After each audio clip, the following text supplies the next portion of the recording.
everything looking pretty good out here. Things getting a lot better and a lot more calm this hour. So again, that's the good news here, but we do see there are significant damage to at least some of the vegetation out here that we're going to continue to be looking out for tonight and as well as into the early morning hours tomorrow. For now, we are in Lee County. I'm Nicole Valdez, Wink News Now.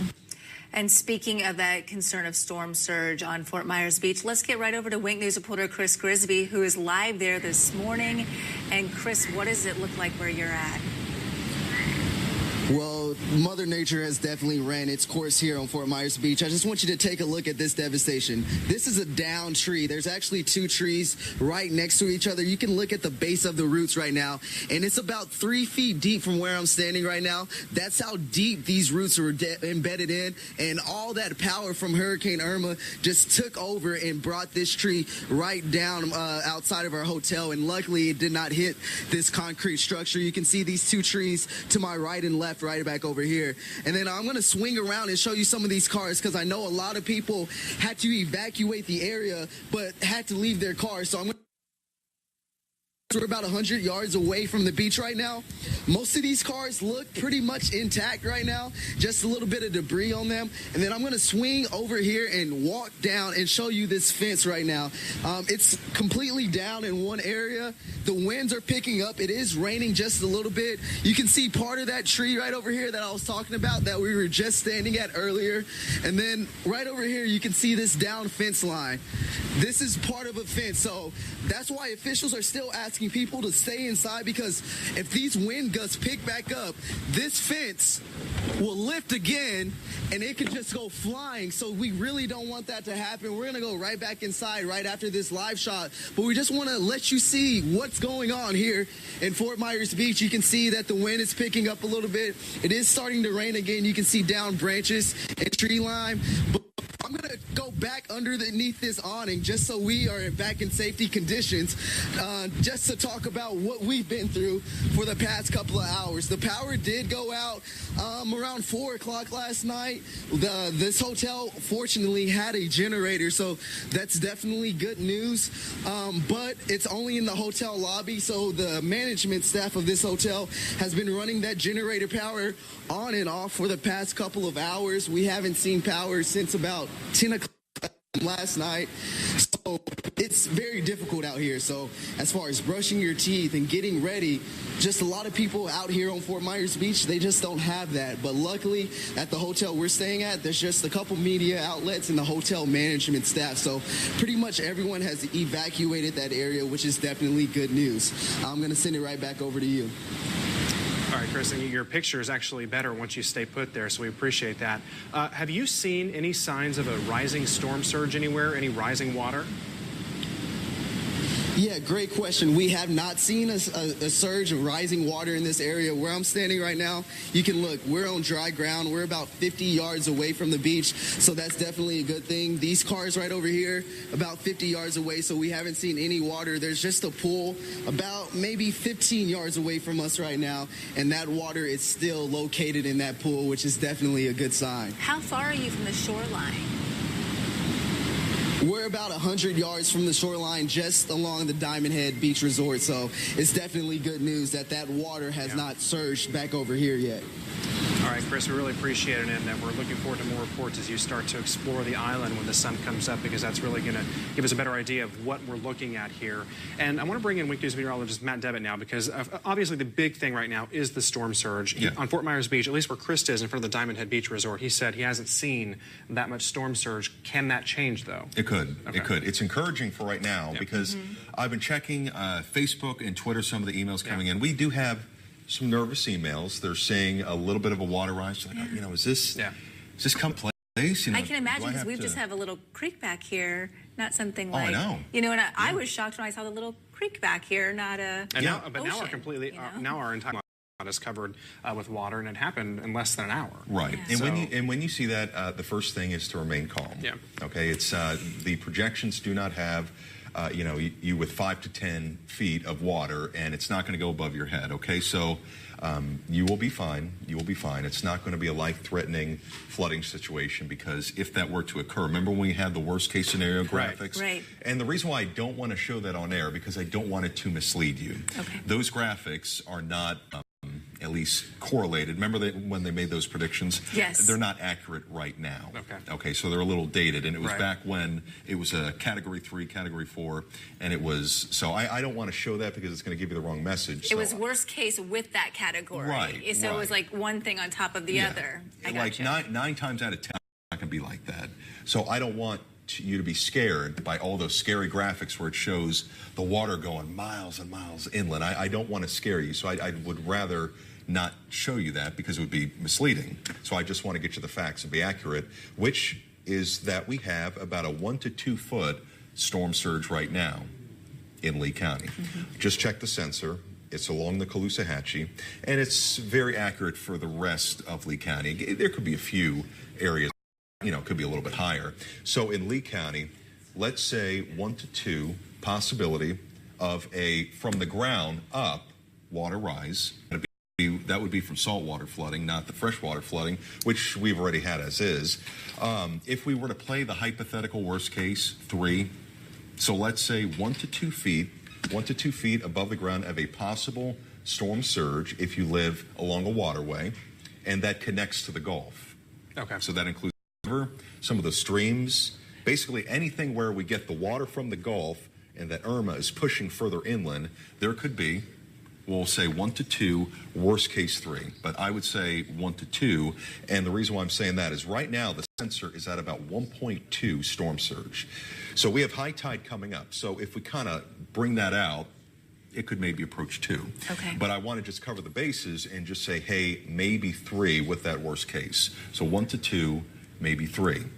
But we hope that it is expected to be around 1 to 2. So that's Lee County. And how is the track looking now? Because it's moving north, right? And you have new information on the storm. Okay, so right now the storm is at about Category 1. It's continuing northward. And in Collier County, the storm surge, as that system moves away, gradually your storm surge will get better. Right. And actually the storm surge in Naples was at about 3 to 5 earlier. But the fact that Irma continues to move away and continues to move away, it's going to take a while. It's going to be slow, but gradually the waters will recede. But I am seeing about a 3 to 4 foot storm surge currently around Naples.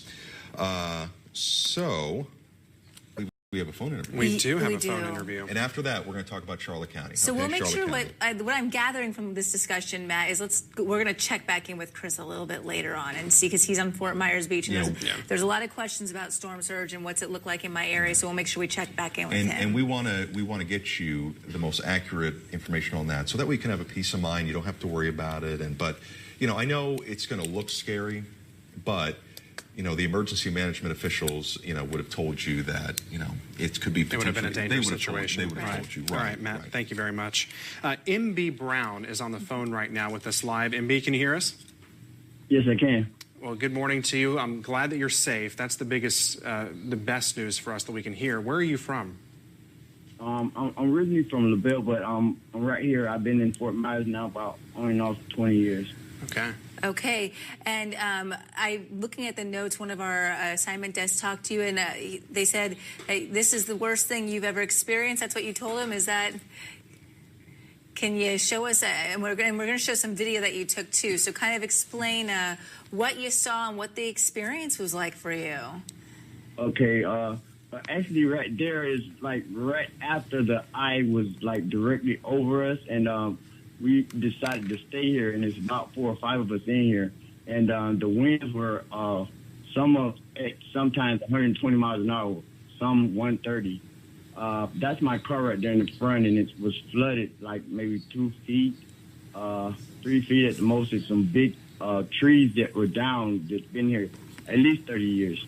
At least 30 years.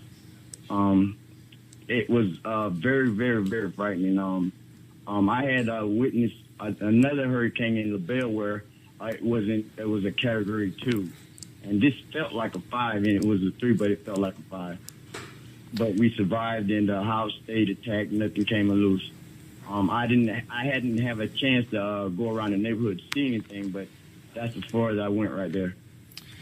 So, in your house, though, I mean, how old is your house, and how is there any damage to the house, any roof damage or anything? This house is probably approximately about, I want to say about 25 years old, and they designed it for a hurricane because it's flat roof. It doesn't have a peak on it. Right. Okay. So it worked out really good. And I think if I heard you... I boarded it up myself, all the wood, so we was boarded up. Good. We still boarded up. Good. And I think the final thing is I heard you say that it uprooted some trees, and you said they were 30 years old, so they rooted. They had been there for a while. Yeah, they're in the road now, blocking some of the main road out here. Okay. Well, thank you for sharing your video with us and your experience with us. We appreciate you joining us early this morning, and we're glad that you're safe and you take care of yourself, okay? Yes, ma'am, and thank you, guys. Thank you. Thank you. So, Matt, we're continuing to talk about the storm surge. What does it look like for the rest of the day today, and what is your forecast like now? Okay, so again, if you're just tuning in, just joining us, listening us to on the radio, because a lot of people have the power out, they can't watch TV. Yeah. Currently, storm surge Naples about 3 to 4 feet. That will improve as we go throughout the day.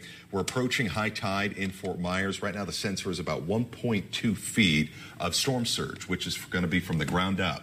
That was one of the biggest misconceptions with this, is that it was sea level, and that's not the case. It is going to be, and it was calculated from where you live and then from the ground up. Okay, so that is the Hurricane Center. When they come up with these maps and their predictions, it's from the ground up for where you live. Okay, so right now in Fort Myers and in Lee County, around the Caloosahatchee, and the sensors are limited. You know, I wish I could change that. I would love to put 50 of them all over the county, but for what we have, it's about 1.2 feet. We're still approaching high tide, so we can hypothetically add on a little bit more. So about 1 to 2 feet possible in Lee County of a water level rise, especially if you live near the Gulf, the Caloosahatchee, and some of the streams that connect to the Caloosahatchee. So we talked about Collier, Lee. Now let's take a look at Charlotte County. Charlotte County, I would assume probably the same scenario. Don't worry about 5 to 10 feet of storm surge. That's not going to happen. That's not going to happen. But we could see, just like Lee County, a 1 to 2, worst case 3. Okay. So 1 to 2, worst case 3.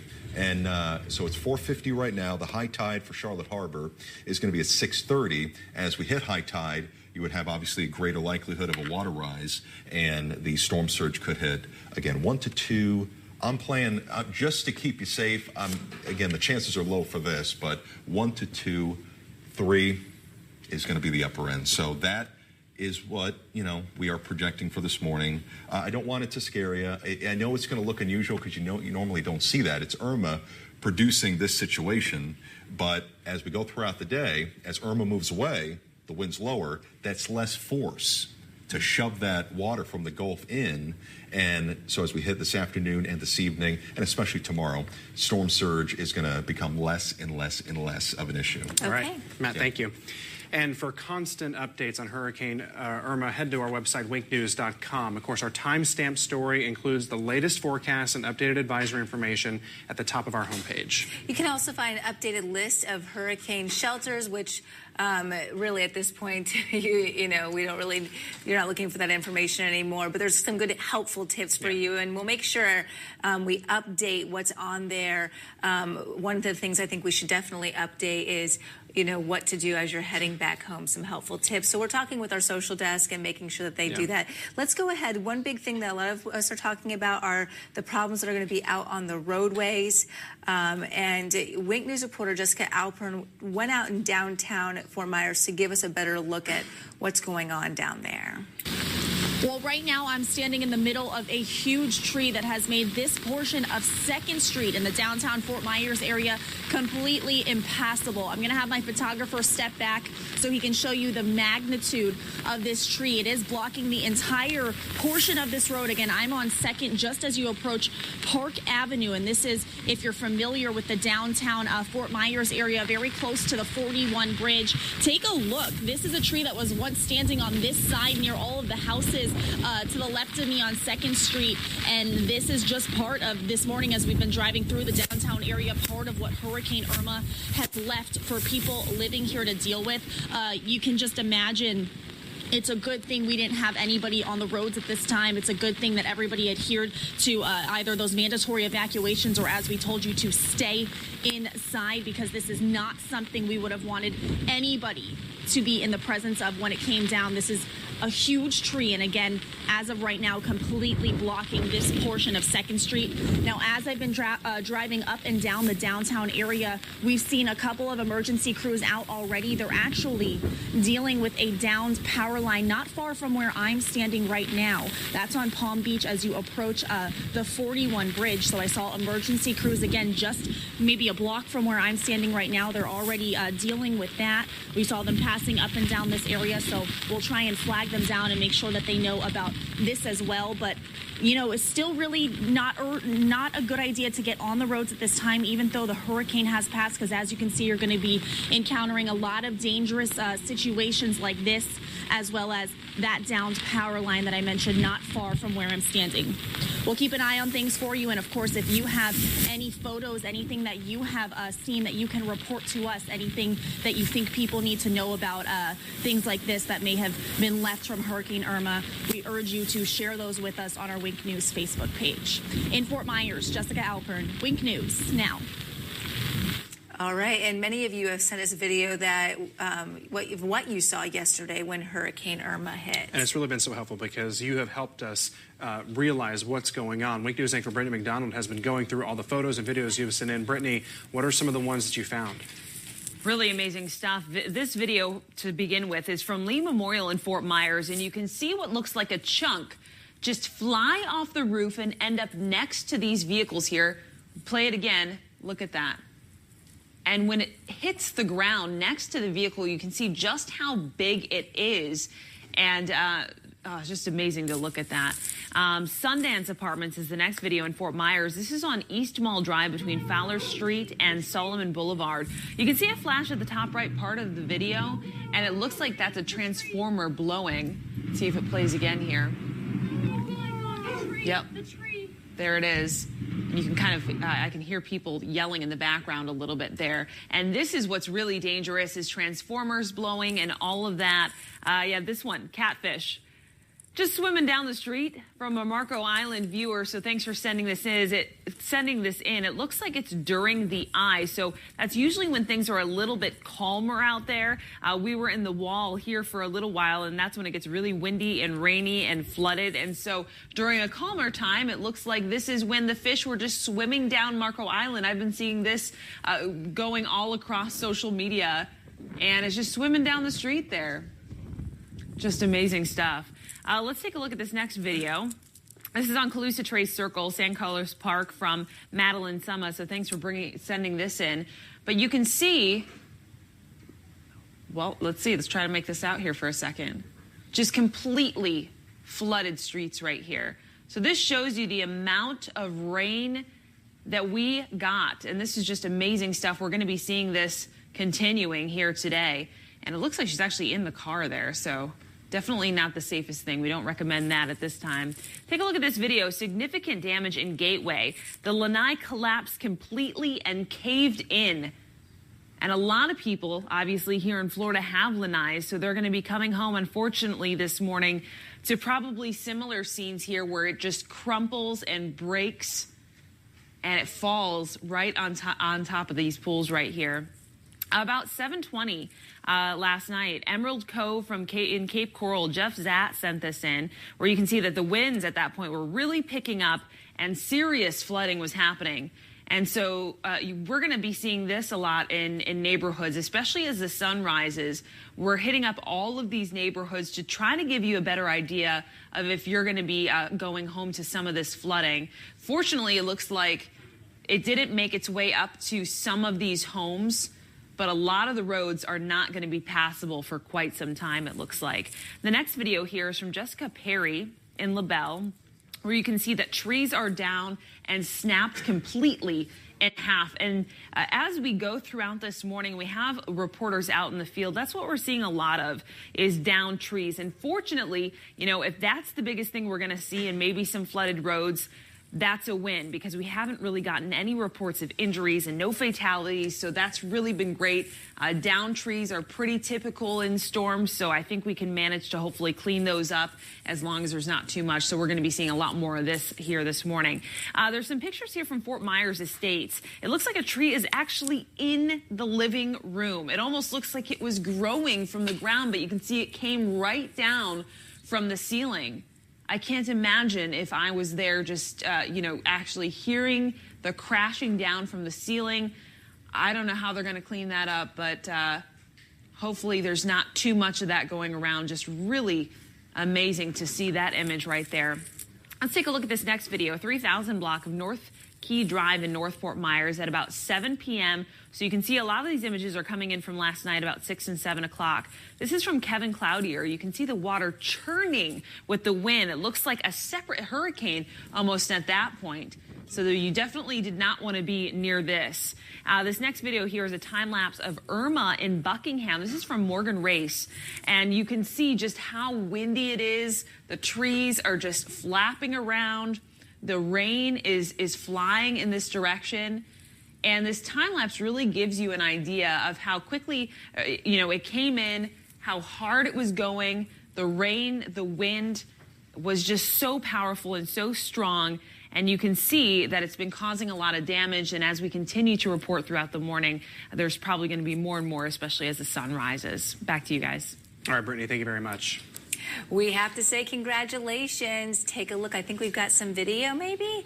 Rebecca brought into the world 10:30 yesterday morning in Charlotte County. We reported on 2 in Miami. This is the first we're hearing locally. She came into the world during Mother Nature's chaos. Mom and little baby girl Charlotte. No, Rebecca, not to mention lightning actually in the background there and rain. So it's a very eerie video that you're seeing. So close to homes, too. I mean, that's very dangerous, especially when you talk about fires. And as we begin to assess the damage, you're helping us really tell the story here. So many of you are sharing incredible video and photos. You saw some from Brittany. Wink News reporter Jessica Alpern's also keeping an eye on social media for us. The latest stuff coming in this morning. Jessica. Yeah, Lindsay, Corey. Well, this morning I've been looking at pictures from all of you. So much flooding into the newsroom here. And again, hopefully most of you or all of you still staying safe out there, because we do not want you on the roads. Those curfews are still in effect across Southwest Florida. But really, some powerful pictures and videos I want to share with you. This is one of the most insane videos I've seen so far from Marco Island, which got hit pretty hard. Again, Matt and Zach have been talking about 130-mile-per-hour winds. That's what this area saw. And I think this gives you a really good idea of just how dangerous and intense those winds were. Again, this is from a tweet that we got from a viewer over a parking garage. And not only are you seeing all of the palm trees just swaying back and forth, but you're also seeing some of the vehicles, which we have down here, just being kind of pushed away and blown by all of that wind. So again, exactly why you were not allowed, why you had those mandatory evacuations in the Marco Island area. More than 100-mile-per-hour winds, definitely not conditions that would have been safe for you to be in as it's blowing those cars away. And then I want to share some other pictures with you. We're going to go ahead and pull those up right now. Okay, this is in Everglades City. So take a look. This is their porch. Okay, we can't go back to that one just yet, but their porch, that's as high as the water was coming up to, so several feet. Yeah, there we go. Doesn't look like they'll be coming back home anytime soon, several days, if not weeks, before they can get all of that cleaned up. Who knows the type of damage they'll be dealing with afterwards as well. This one's pretty powerful, again, sent in from another Wink News viewer, and this is in the gateway area of Fort Myers. Hurricane Irma's winds were so powerful that it caused this stop sign to just completely turn over. We see all of that flooding, and also one of the larger trees right here just completely knocked down by all of that wind. So what I'm going to do, I'm going to keep taking an eye at all of those photos coming into our newsroom. I'll share those with you. And also, we have a crew out right now gathering images of places that we're hearing from you have some significant damage. So in my next hit, I'll have all of that for you. But really, keep it safe out there. No one should be on the roads at this time with that mandatory curfew. Back to you. All right, Jessica, thank you very much for that. And for constant hurricane updates, just head to the Wink News website, winknews.com. We have time-stamped stories that include the latest forecast and updated advisory information, and all of that you can click at the top of the homepage. And we're going to put some tips out there for you about when you go back, picking up the pieces, how to begin the claims process. We'll make sure we talk with our digital team and get all that up for you. Also holding a live stream on winknews.com. I think go to the very top of the page and look for Wink News Live. And a lot of you are also dealing with power outages right now, especially for those of you who may be listening to us on the radio, maybe a lot of you who are in shelters and haven't been able to go back home yet. Yeah, we don't really know right now when your power will be restored. In fact, FPL can't even give us a time frame yet. Obviously, we hope it's sooner rather than later. But until then, here are some tips to keep your food in the refrigerator safe. Meat, poultry, fish, and eggs need to be refrigerated, obviously, at 40 degrees Fahrenheit or lower. Frozen food should be kept at 0 degrees. Keep your refrigerator doors closed as much as possible to maintain the cold temperature. I know that's easier said than done, especially if you have kids. Your refrigerator will keep food cold for about 4 hours if it's closed.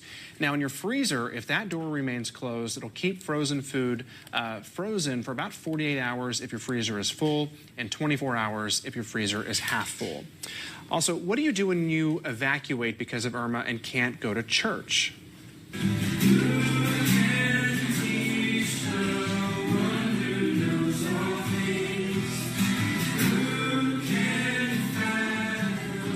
Six families from Covenant Life Church in Tampa gathered to sing and pray in one of the church members' home. That's a great way to pass the time, especially when you're hearing the screeching or howling winds outside. It's just a great idea to try to get your mind off everything, even just for, 5, 20, or 30 Makes minutes. All the difference. It really does.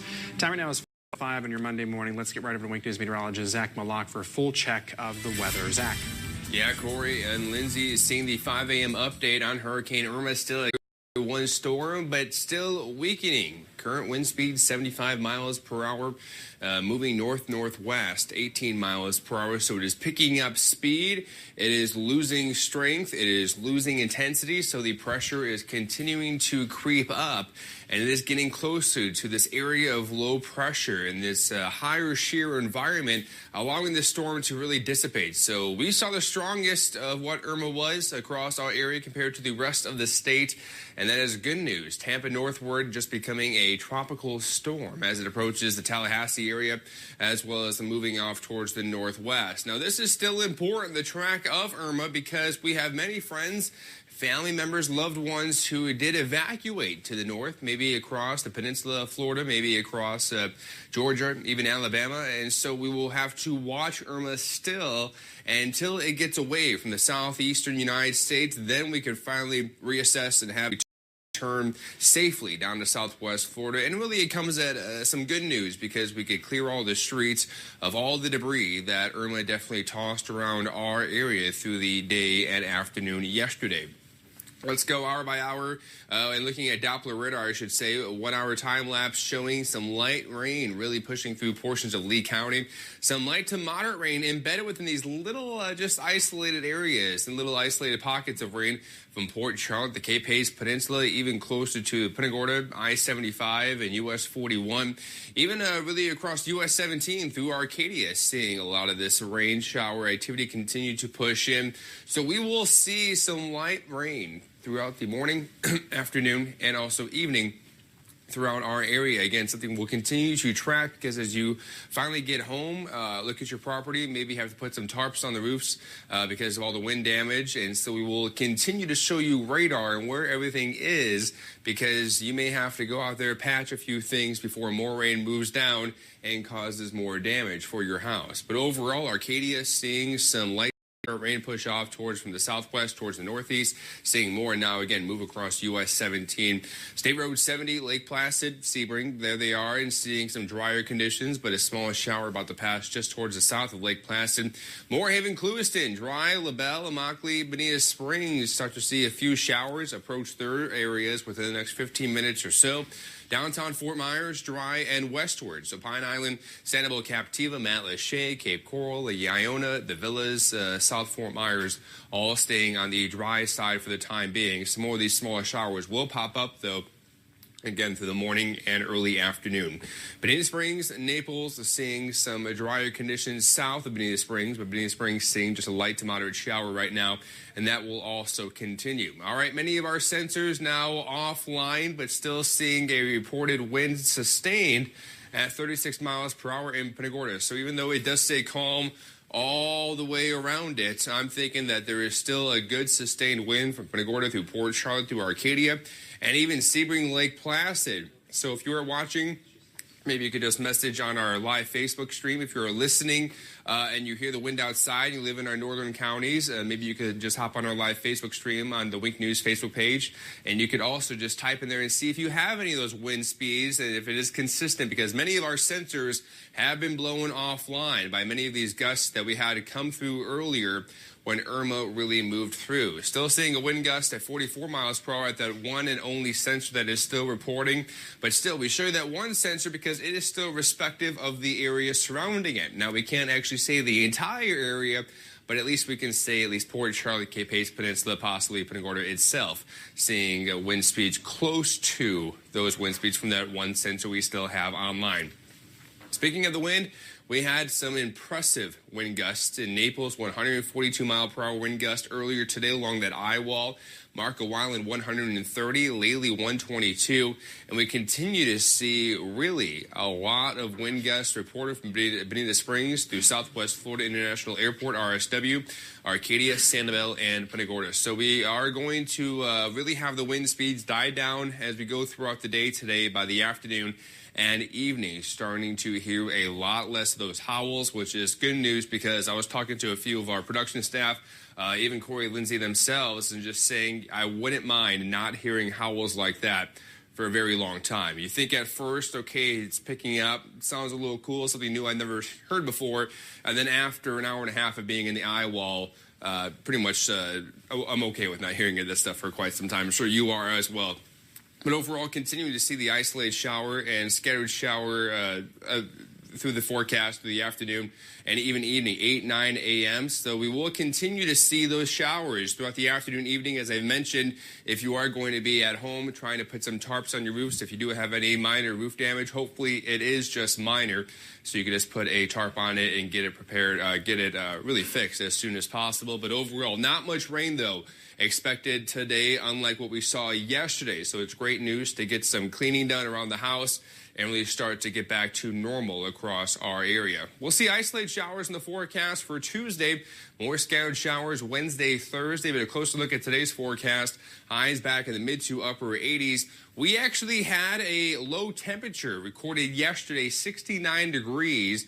That was the record low temperature set for that date. That's the lowest temperature we've ever seen on that date yesterday, September 10th. At 69 degrees in Fort Myers. So again, that was all because the rain cooled air. Now we're seeing temperatures back on the higher side and near 90 in a few spots. We're really staying mid to upper 80s. The wind will be decreasing throughout the day. And again, scattered showers and storms expected throughout the day as well. So we'll continue to track the wind, see how high it is across the area. I would like your feedback on that because many of our sensors are now offline. But it'd be good to see just a few sustained wind speeds. If you have any idea, just comment on the Week News Facebook page, live stream if you are listening and or watching. But again, scattered showers and storms this afternoon and evening. We'll track those on Doppler radar with Matt and I up until noon, and then Jim Farrell and Scott Zedeker all afternoon and evening. Guys? All right, Zach, thank you very much. We are now joined on the phone live by Karen Ryan with LCEC. Good morning, Karen. Thanks so much for joining us. And, you know, it's a little weird because for the last 2 years, you and I have met before we've done our hurricane specials and talked about what your plan of action would be if something like this were to happen. Here we are waking up. First things first, can you address how many outages you're dealing with in our area? Right now, LCEC has 170,000 customers without power out of our 217 customers. Okay. 217,000. And where are we seeing the most power outages? Can you tell us that? The most outages are on Marco Island. All of our customers are out of power. Also in Everglades City, Sanibel, the Barrier Islands, Maceley, Pine Island. We still have some customers with power in Cape Coral.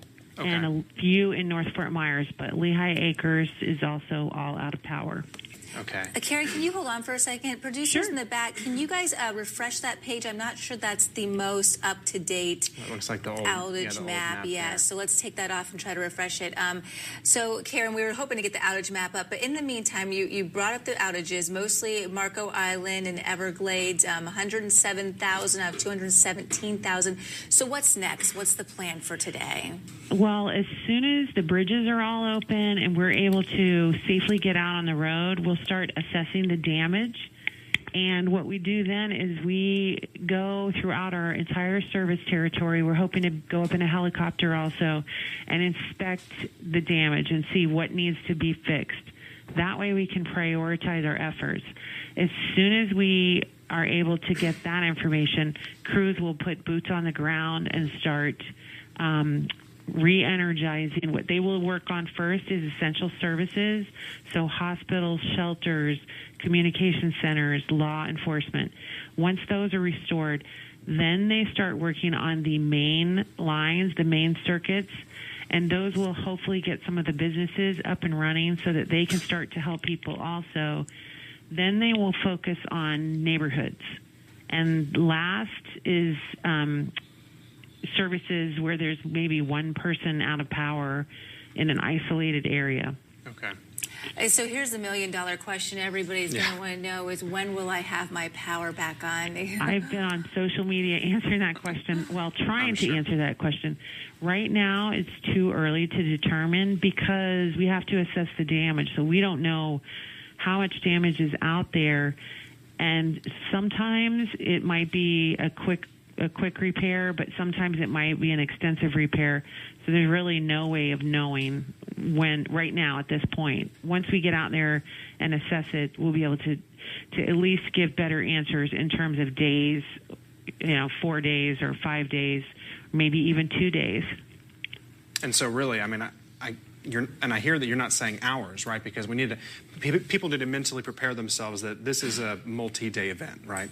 Yes, it is definitely going to be a multi-day event, and that's what I would plan for. Okay. And then if they get it back earlier, that's going to be a bonus. And hopefully neighbors will help neighbors, because we are getting some social media requests from people that are, have breathing machines and things like that.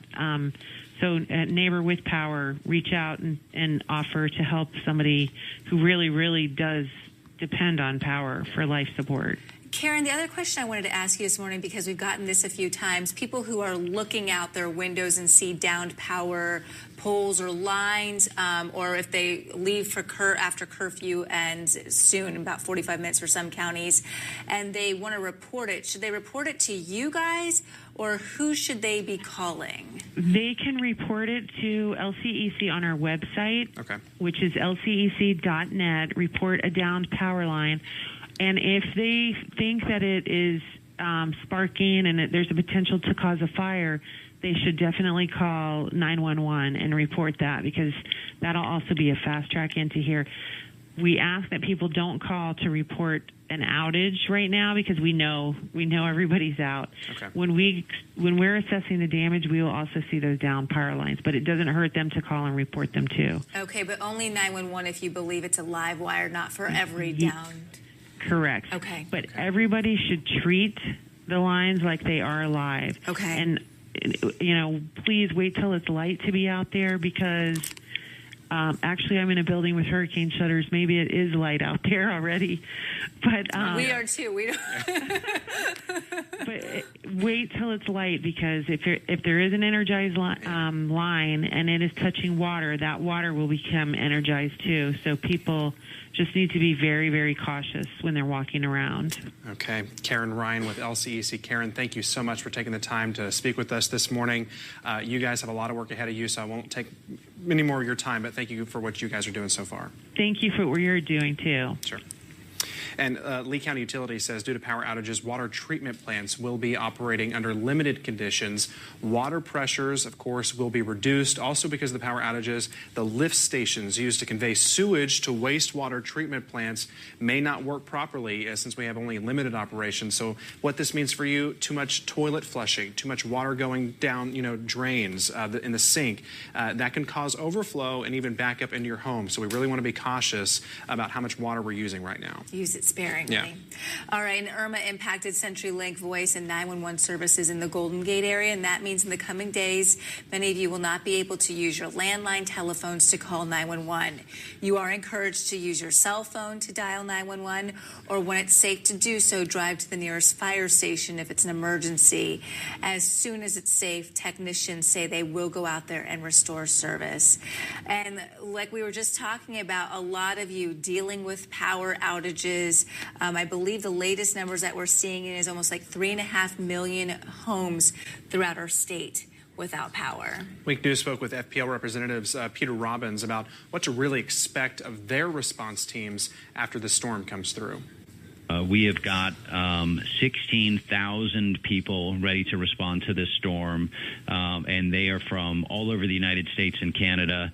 It is the largest pre-storm workforce we've ever had at FPL, and we're quite sure it's the largest in United States history. And we really thank all those men and women who came from out of state and are going to help us get everybody's lights back on as soon as it's safe to do so. Know that our crews and our entire team will be working around the clock until every last customer is reconnected. So if there's a dangerous situation, if you have a live power line down or you see something sparking and you think it's a dangerous situation, don't call us, call 911. That is always your best option if you think there might be danger involved in a situation.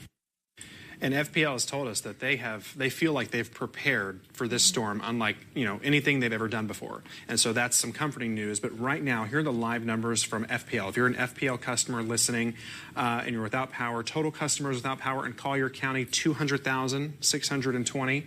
In Lee County, 226,760 FPL customers without power. And then in Charlotte County, we're talking about 76,560 customers without power. And FPL has said they have about 17,000 crew members across the state. And once the roads are clear, they're going to try to move their way into Southwest Florida. So it's going to take, many days to get all this power restored. Their plan of action very similar to what you heard from Karen just talk about with LCEC. Yeah. So they're working hard, folks, okay? Today, more Americans in the Caribbean island of St. Martin are being rescued and returned home. Wake News anchor Bob Erzik is in the studio now with the rescue details on that island. Bob, excuse me. That's right, guys. The Air National Guard flew into St. Martin, and so far, they've relocated at least 1,200 U.S. citizens. This is video of hundreds of Americans going on their aircrafts. Here's the chaos they're leaving behind. Look at the cars blown upside down. Amazing. Irma slammed into St. Martin when it was a Category 5 strength hurricane, leaving behind a trail of death and destruction. In these pictures, you can see the magnitude of the damage. The town looks like it's just completely destroyed. These are daytime pictures of more of the rescue missions. U.S. citizens who haven't been evacuated yet are urged to stay in sheltered place. Guys, back to you.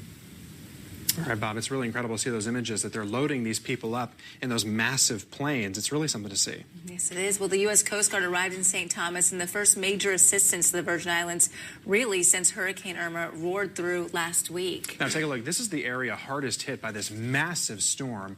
If you can't see these pictures, basically it just shows debris all over the roadway, trees snapped in half. 24 deaths are being blamed on Irma in the Caribbean. Now, there are long lines for fuel and water.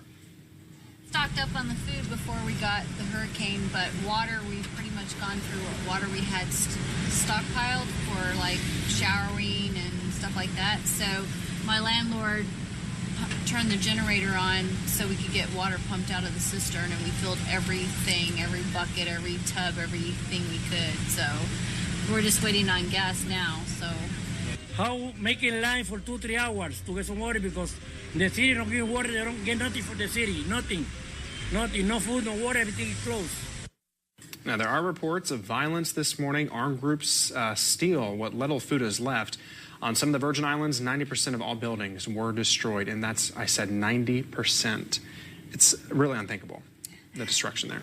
And we're getting a better look at some of the damage left behind here locally in Naples. Wink News reporter Michelle Kingston gives us a look. Good morning. It was quite a night here in North Naples. We're standing outside of our hotel room now. We're very close to Clam Pass, just so you know kind of where we are. And when we walked out of our hotel room and got in our car to head out, this is the first thing that we saw. This big palm tree, a very, very big palm tree, totally uprooted out of the ground here. Just look at some of the grass that it took with it here. And then right behind me, another palm tree. And something I'm standing on right here, part of the roof of the hotel, right here in the middle of the road. So this is just our first glimpse at some of the damage that happened here in North Naples. We literally just got in our car, and this is the first thing that we saw. It's very dark outside. We're using flashlights, and so is security and hotel staff here, just kind of surveying the damage around the hotel. Now, again, this is just the first look at some of the damage out here. We're about to head out to Marco Island to see what happened down there, and we'll be able to bring some of that to you once daylight hits here. But I also just want to kind of tell you a little bit about our night here in North Naples for people watching from other parts of Southwest Florida. It all started, yesterday afternoon. The winds just started to pick up really, really quickly. We were watching it from our balcony for a while and had to keep running back inside, going back out and looking, going back inside. We didn't have any flooding here, but, tons of rain, the loudest wind I've ever experienced. And then the wall hit and we saw the eye. And during that calm time, we looked outside and we actually saw a neighborhood here. I'm going to show you a picture of that now. See that neighborhood? You can see some trees there. That neighborhood didn't even exist to us just hours before. We didn't even know that neighborhood was there because those trees there were so many of them. And during the storm, the leaves just got ripped off. Some of those trees you can see in the picture there are now down on the ground. And so it was during that hurricane, all those trees went down, and once we were in the middle of the eye of Hurricane Irma, that's when we saw that neighborhood. So again, these are just some of the things that we witnessed overnight and what we're now seeing this morning. We still don't have power here. I was not able to watch Jim Farrell last night. I wasn't able to see what we were going to get next and, what the damage was like out here, how many people had lost power. So that's all stuff that we're going to start to see this morning. So we're going to head to Marco Island now, check out the damage there, of course, be as safe as we can. And we'll talk to you once we get down there in a little bit. For now, in Collier County, Michelle Kingston, Wink News Now. And Wink News reporter Kelsey Kushner is on Fort Myers Beach for us this morning. She joins us live. And Kelsey, where exactly are you? And wow, very windy where you are. Yeah, so I am on Fort Myers Beach. I'm at Times Square. I had a lot of people ask me, what does my beach look like after Hurricane Irma? I'm going to give you a quick tour. And if it gets to be too windy, just mute me and I'll just start talking. But this is La Ola Surfside Restaurant. This is one of the first things I saw when we got here. The awning completely ripped in half. Now, I'm only going to stay here for about 2 seconds because I don't really like how aggressive it looks, to be honest. There's some lights that fell down over here. But yeah, awning completely in half. Now, there's some fences over here. My cameraman, if you want to take a look at these fences here that came down. And then if you follow me over this way, I saw this sign, one of the big metal signs down here. This flew off. It's too heavy for me, not really sure what it says, but one of the signs down there. Now, I know this is kind of down Times Square, and I want to quickly take you guys to the beach because I know a lot of people are asking what the shoreline looks like. Right now, most of the restaurants that were boarded up, they did a pretty good job staying, like no damage to them. Even the ones that weren't boarded up, it's only minor damage, like a few things fell down, a couple tree branches in the middle, just some debris. Again, we have the buildings that were completely boarded up. They did a really good job withstanding the hurricane. Now, take a look at this. I saw this when I first got here. This is sand from the beach. Now, I am right in front of the Dairy Queen and then the Greek restaurant right here. This is sand that flew off the beach and is now piled here. All of this is sand. I thought this was absolutely incredible. And then if you walk now, this is where it might get a little difficult to hear me because we're getting closer to the shoreline. So it might be a little bit harder to hear. But what I want to point and show you is that from where the beach starts right here, the water comes all the way up to the top. So there's no actual beach. It's just this sand here. Let's see if we can still keep going. A lot of sea foam. A lot of sea foam blowing off. And then the water just starts right there.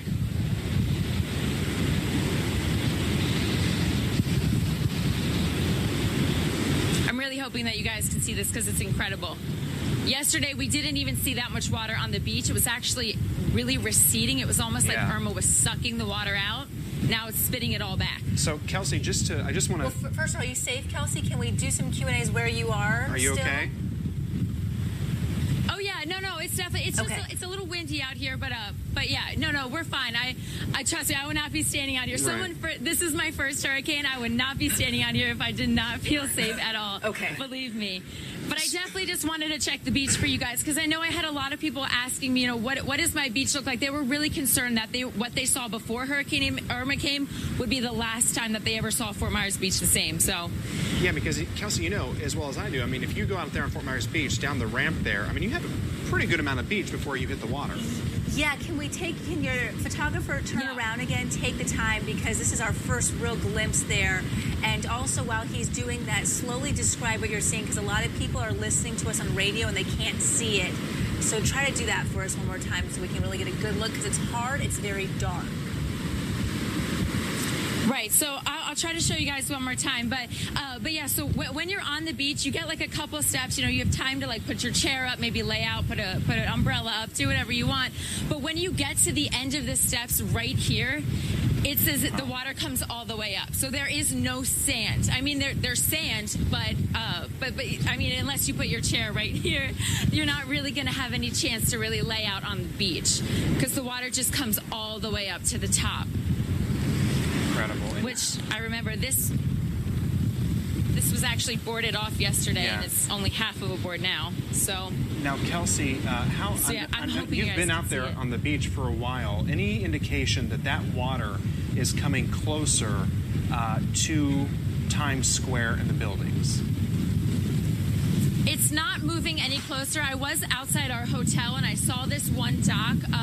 There was a palm tree that fell down in front of the dock, and then this is kind of how I've been monitoring the water. So I'll try to get back over there and show you guys the next time I update you. The water has not moved further than the palm tree, so it has not moved up any more than it has right here. Okay. So it's kind of just it's not pushing forward. Okay. Are you able to slowly... If that makes sense. Yeah. Are you able to slowly walk back off the beach and again show us, because the other thing a lot of people have been asking is about the damage. And from what I gathered when you were walking down towards the beach, it seemed like there was not that much damage to buildings. Is that true? Is that right from what you've seen? Oh yeah, no, there's not. There's really not that much damage at all. And this Dairy Queen right here doesn't have storm shutters up, but they have no damage inside their windows at all. I'll try to get a little bit closer for you guys. So that's really incredible. It's really incredible to see that there's not that much damage out there, Kelsey. Yeah, so they don't have anything up on their windows here, and no damage inside. Kelsey, thank you. It's really just a lot of palm trees, a lot of branches that were down. Yeah, sorry, back to you. No, yeah, absolutely. And thank you so much for showing us around, because this is the first chance we're getting at really seeing that part of the beach.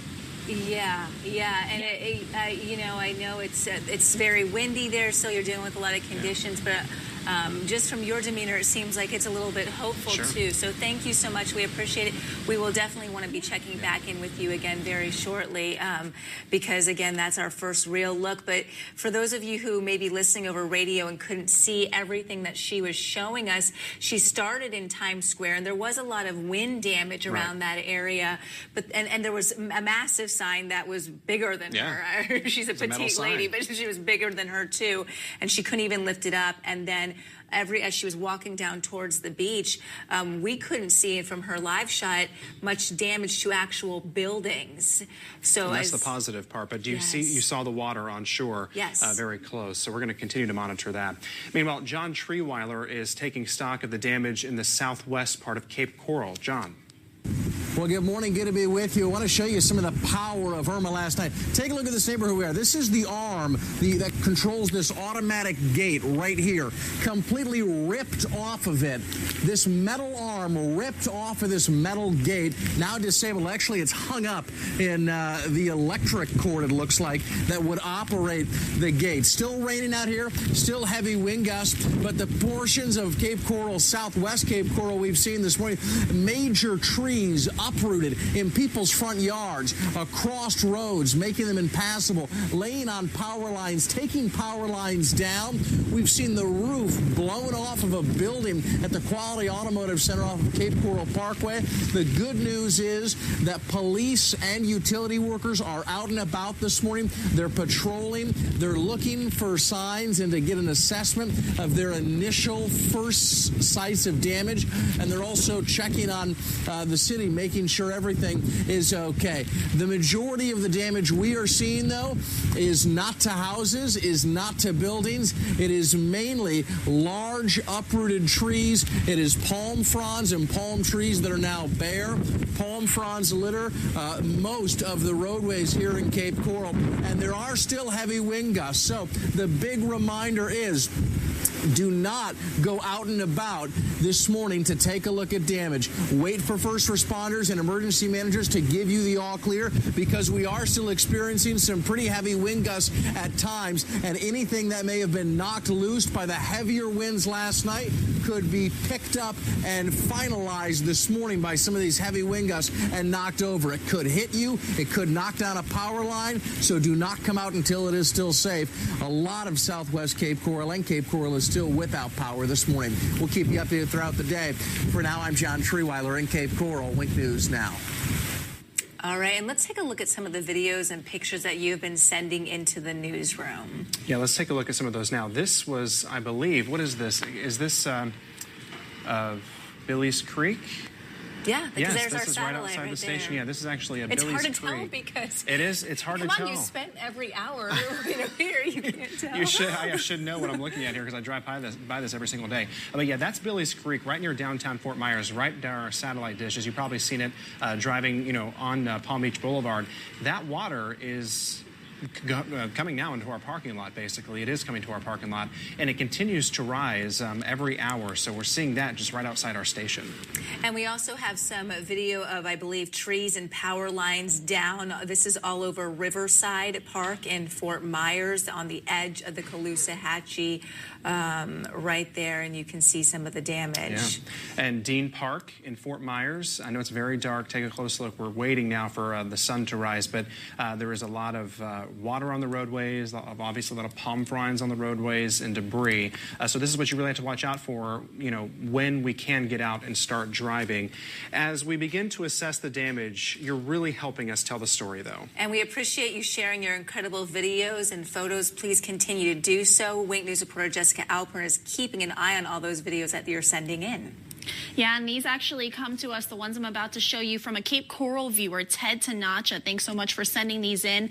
I want to show you, this is one of those trees like John showed you earlier, and we're going to get that picture up for you in just a sec. John showed us one live out just a couple of seconds ago, but that is one of many trees we're seeing completely down, just blocking roadways in Cape Coral. This one you're looking at right now, this is in Estero. This is sent to us from actually Wink News photographer Adam Wright, and you saw it just a couple seconds ago. That is blocking the home of an Estero neighbor. This one you're seeing now, that's a car that was completely turned over by Hurricane Irma's winds. And again, sorry these photos are going fast for you, but just giving you a quick description of all of this damage. And, as I take a look at this one, that downed tree, that reminds me a lot of the one that I saw earlier when I was driving through downtown Fort Myers. Really a good indication of why we do not want anybody on the roads right now.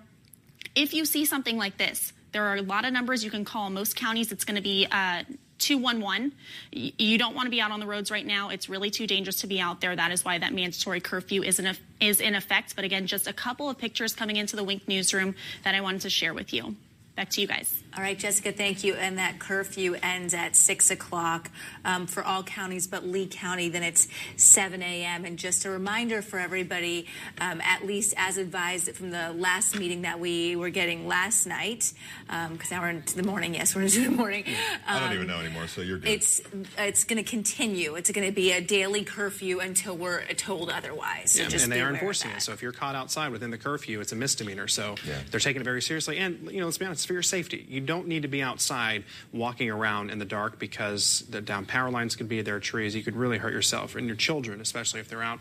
Matt, you're here now with the look at the storm surge and what that we could see for today as well. Right. So we just saw the video outside, literally outside a wink. And according to one of these sensors, it's down the river. It's the one that we primarily use in Lee County. Right now, the storm surge is currently at 1.5 feet. Now, with that said, we can maybe have, the storm surge peaking at around 2 to 3. So right now it's 1.5.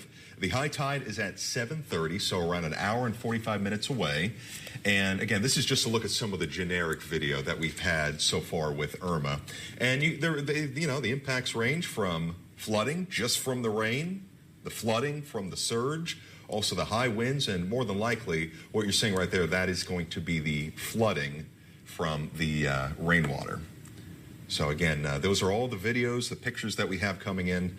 And keep sending them in. We love to see it, folks. That way we can show you at home the better weather story. But, as far as the surge, guys, so the 1.5, there you go. There's actually a look at outside. I'd say that was maybe about an hour ago. It's definitely higher now. So the surge 1.5, Lee County, it could possibly cross over the 2 barrier. So some spots could see 2 to 3 feet of surge. But I just want you to know that it's not expected to hit 5 to 10, nothing to scare you, nothing like that. But there could be a water level rise that, especially if you live along the Gulf, the Caloosahatchee, the streams that go into the Caloosahatchee. Just want to give you a heads up that there will be a water level rise. If you look outside and you see it, first off, do it safely. Just know that we could tack on another foot. But for right now, 1 to 3, and some could definitely be in that 2 to 3 range. Okay. So that's Fort Myers. Naples right now is at about 3 feet for their storm surge, 3 to 4. And then they're leaving high tide, so that should go down. So that's good news for them. So that should go down. And then Charlotte Harbor, let's kind of give you the same range as Lee County, about 1 to 3. So some could be flirting with that 3. Okay. Okay. And then their high tide is about an hour from now. So that's basically what we're expecting with the surge. And all of this is because of Irma. And Irma, guys, what'd you think of the eye wall yesterday? I mean, it got intense. Something. It was undescribable.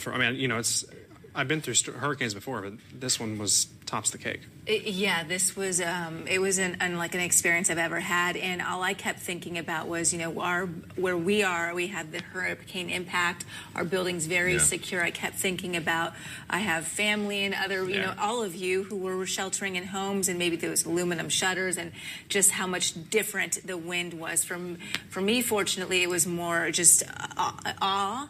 I wasn't that scared because I didn't experience the howling winds like so many of the people, you guys, the people listening to us right now did, and remember the live and being shots? in the dark. We weren't in the dark. We had power. Right. We weren't in a closet. So for those of you who are still listening by radio because you're somewhere where you don't have power, I can only imagine how much more traumatic it was. It's traumatic, and we're going to get we have a new power update right now from LCEC, and I believe the latest numbers are here. Currently, 170,000 customers without power, and this is actually updated since we spoke with Karen Ryan from LCEC. And so that means that there are about 45,000 of you homes that do have power. We asked her, what's the $1 million question? Well, it's how soon will power be restored? And it's kind of like they got to treat it as a triage system where basically first they got to get all of the power. First they got to assess, and then they got to get power back to hospitals, communication centers, places that are going to be responding to different things like law enforcement. Then it's going to be business areas where there's the greatest impact, and then into the smaller neighborhoods. So we're in this for the long few days, haul. few Yeah. weeks. I mean, a few days at it's least. not out of the question to say it could be, a few weeks in spots, just because, like you said, they do have to do it at a matter of priority, Yeah. But this system, I mean, it was powerful. I thought about it compared to Matthew. Remember last year, Matthew, during those live shots, it looked like a wet dog and all that. That was nothing compared to some of the gusts that we had. Yeah, it was definitely intense, even inside here. It was something to live through, that's for sure. And I'm hoping all of you out there are safe this morning. And if you're in Cape Coral, yep. And speaking of Irma, by the way, we were talking about Irma, how strong the system was. Actually, during that, I was across the street. I was 20 stories up. Yeah. And it was unbelievable. The building was shaking. It was swaying. Scary. Can we go ahead and talk about Irma and show what the latest radar let's is? do We it. haven't done that in a while. Yeah. And, people may be wondering, is it over? Can I, earlier this morning, about 2 hours ago, people were like, when am I going to be done with the winds? Are most people done with the winds Yeah, now? and I'm going to be the guy to tell you that, hey, we can slowly rest easy here. So it's a Cat 1, it's weakening, and it's actually moving away. So it's basically good news from here on out. Granted, we are going to have to clean up, and we are going to have to get that power back, but it's a step-by-step process, and it will gradually start to improve. So let's get right into the 5 a.m. advisory. Still clinging on to life here as a hurricane. It's eventually going to be a tropical storm right around the Big Bend, moving towards the north-northwest at 18. The sustained winds are at 75, and the pressure is at 965 millibars. So it's going to weaken to a tropical storm, more of a rainmaker, some gusty winds around Alabama all the way towards Mississippi and Tennessee by Tuesday. So here it is, big system. You can see the center of circulation around Ocala and Gainesville. As we zoom on in, remember the eye wall slammed Marco Island. It hit Golden Gate, went all the way up to Gateway, all up the interstate. LaBelle got hit very hard by that eye wall. They likely had wind gusts over 100. Here's what's left of it. Again, starting to approach Gainesville, here's the worst part of the storm, where they could see those wind gusts possibly topping over 75. But the motion, it's counterclockwise. So we are starting to see some wraparound showers coming right off of the Gulf. And if you're listening to me right now on radio, you can't see this on radar. I'll do my very best to kind of paint the picture. We have some showers right now just north of Boca Grande. We are seeing some showers around Rotunda all the way towards Punta Gorda, including parts of Tamiami Trail and extending towards Vermont Road. Also a few showers around the southern part of DeSoto County and as well around the border of Lee and Collier counties. So these are the wraparound showers, and we are seeing the wind coming right off of the Gulf. So I mentioned earlier the storm surge values, which this morning will be at around 1 to 2 with a few 3 into the mix. I can't rule out a 3-foot storm surge, but most spots will be at about 1 to 2.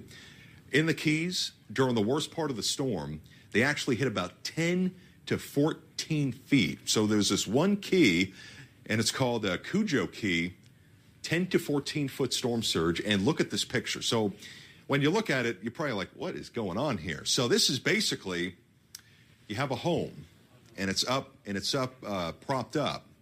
And this is actually 15 feet up. This level right here, that's 15 feet up from the sand on the bottom. That is how high the water got. So this guy's place, he propped it up. He was smart. But even with that knowledge, and even though he planned ahead, look at how close that surge got. 14 feet. This picture went viral. And this right here, you know what that is? It's actually the top of a palm tree. So that is unbelievably how high the surge got. Now, on top of the surge, on top of the isolated tornadoes, we actually had one in Wauchula, just north of DeSoto County. We also had the significant wind. 142 was the highest wind gust in Naples, 130 for Marco Island. They got slammed by that eye wall, and at that point, it was a Cat 3. It was a major hurricane. Lely, 122. Quail Creek Estates, 112. Bonita Springs and Southwest Florida International, around 90. Arcadia, DeSoto County, near 80, all the way towards Sanibel and Punta Gorda, hurricane force wind gusts. So, unfortunately, that wind, it's not pretty right now, our wind network across Southwest Florida. I think I've got like 1 or 2 left. So what I'm going to do, because it'll look messy on our graphics that we have, I have a computer model that has a pretty good gauge as to what we have going on right now across Southwest Florida. So these are estimates. These are not actually reports. And it is estimating around 30 to 40 wind gusts currently in DeSoto County. Across Charlotte County, about 25 to 35. In Lee County, let's say around 25 to 35 as well. 30 to 40 around Collier County. Across Hendry and Glades County, we're looking at about 30 to 50 for those wind gusts, and then even higher around Lake Placid and Highlands County. So it is still breezy, it's still windy, but as we go throughout the day, what happened to the red and the purple, those stronger winds? Well, as Irma continues to move farther up the state and away gradually in baby steps, it's going to take a while, but these winds are going to slowly start to lower. So notice by 3 o'clock, instead of those wind gusts, 30, 40, 50, they're going to be reduced to more 15 to 25. And then as we transition towards, let's say, around sunset, not bad. It's still going to be a bit breezy at times. Still coming off of the Gulf and southwesterly at 10 to 20 miles an hour. So again, the key message there is that as we go throughout the rest of today, slowly and surely, the winds will go from very windy to breezy. And then by Tuesday, actually, the winds will not be too bad. So let's take a look at the surface wind. We have the counterclockwise motion with Irma around Ocala and Gainesville. So that's coming right off of the Gulf, and that is leading to our water level rise for this morning for parts of Southwest Florida. Again, 1 to 3, and I do expect in spots, 3 is definitely attainable. But notice the coloring in the wind in the hours ahead. So you have the legend on the bottom portion of your screen for those listening to me right now on radio. Basically, the gist here is that we're going to have the gust in the short term at 30 to 50, and then more 15 to 25 as we hit this afternoon and by this evening. And for those watching on TV, you can see the coloring and the improvement here with our future track model. So let's talk about that chance of rain. Yeah, we're going to have a few spotty showers. That includes this morning. Very hit or miss. You can see that with our future track model. Here's what the radar could look like at 10. For our radio listeners, most of those showers would be at least around Collier, Lee, Hendry counties. And then as we go into time, we will continue that potential for these isolated hit or miss showers. That includes around 1, 2, and 3. We're going to try to bring in a little bit more sunshine into the mix. Yesterday, it rained for almost the entire day. It was cloudy. We had those temps. Yeah, they were basically in the 70s and 80s, and then a few areas of spotty rain and storms as we hit this evening as well. So Irma is on the left portion of your screen, continues to ride up the peninsula, and then towards the right. Unfortunately, Irma has a brother, and this brother has been a major hurricane for a few days. Jose, and I've had a lot of questions with this. They see the blob in the Atlantic. They think, oh, is this going to happen again?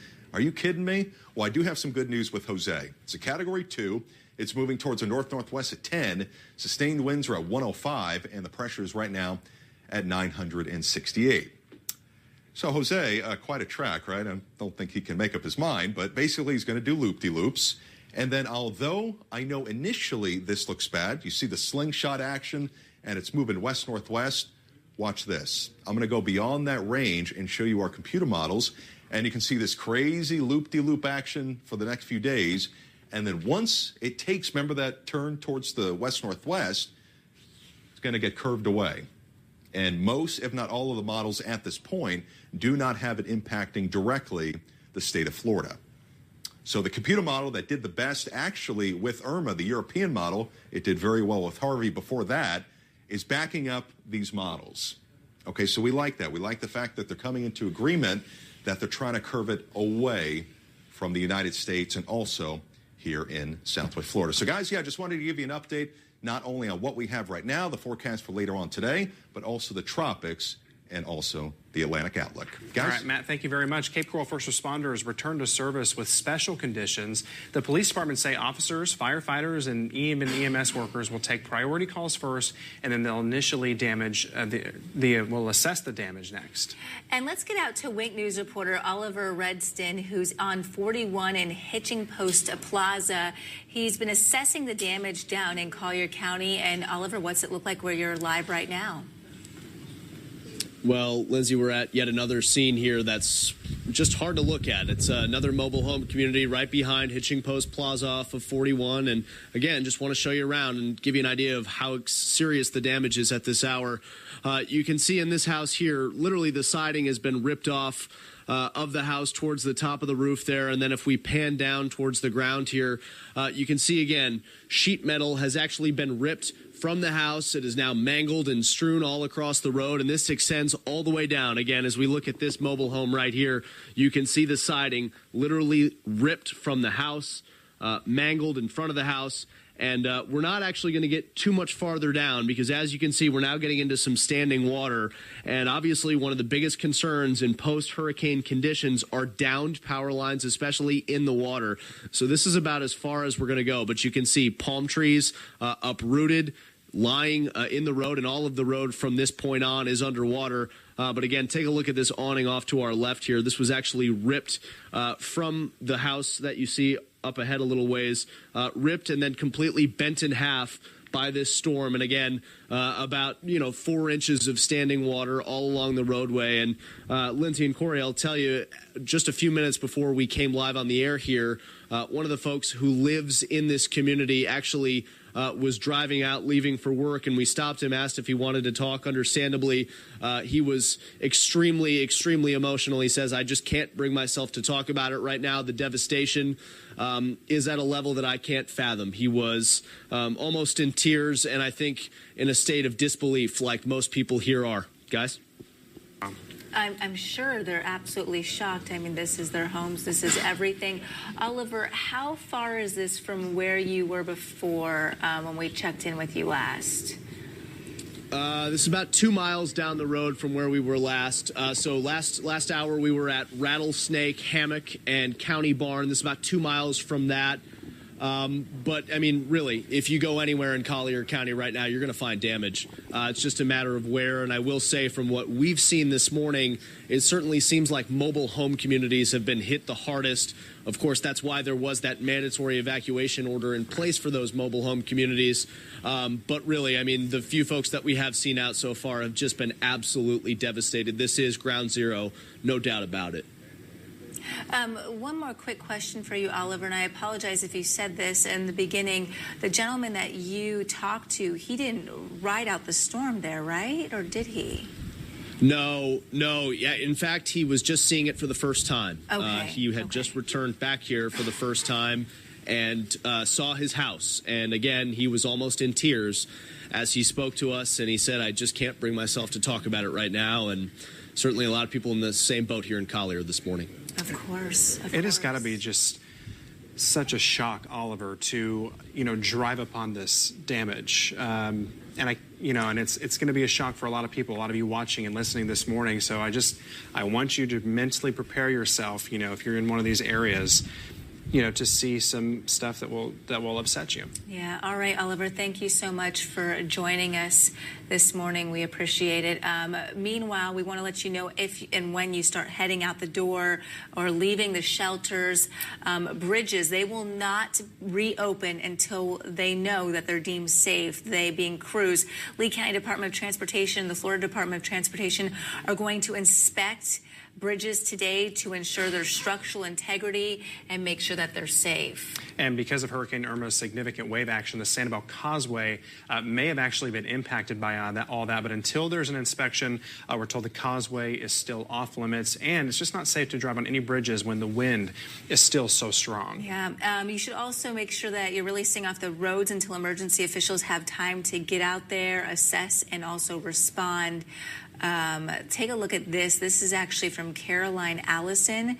You can see it's. Can we drop the super set for a second, guys? See the tree? This is on Burnt Store Aisle, and it barely actually missed a car there, she told us.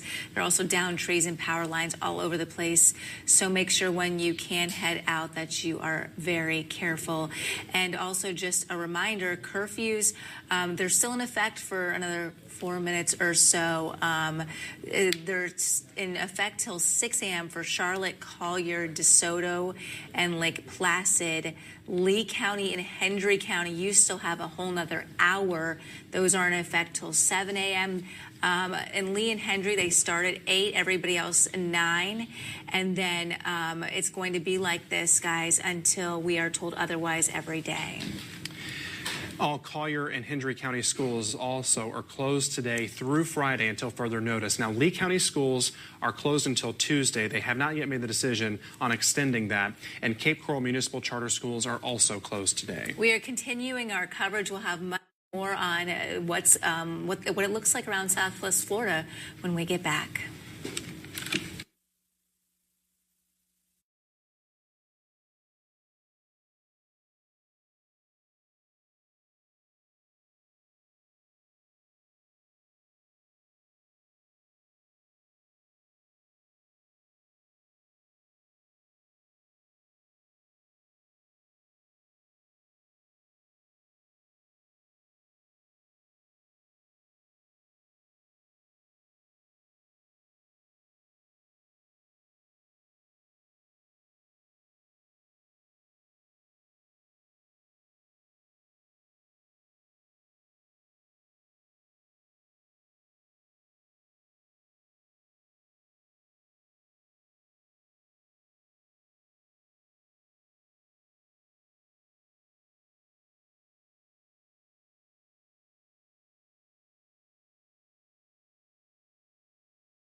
And right now it is 6 o'clock on your Monday morning. We are still now starting to assess the damage around Southwest Florida. Yeah, it's been really sobering getting those images coming in this morning, and it's only, I think, going to get worse as the sun rises and we can actually really see the extent of it out there.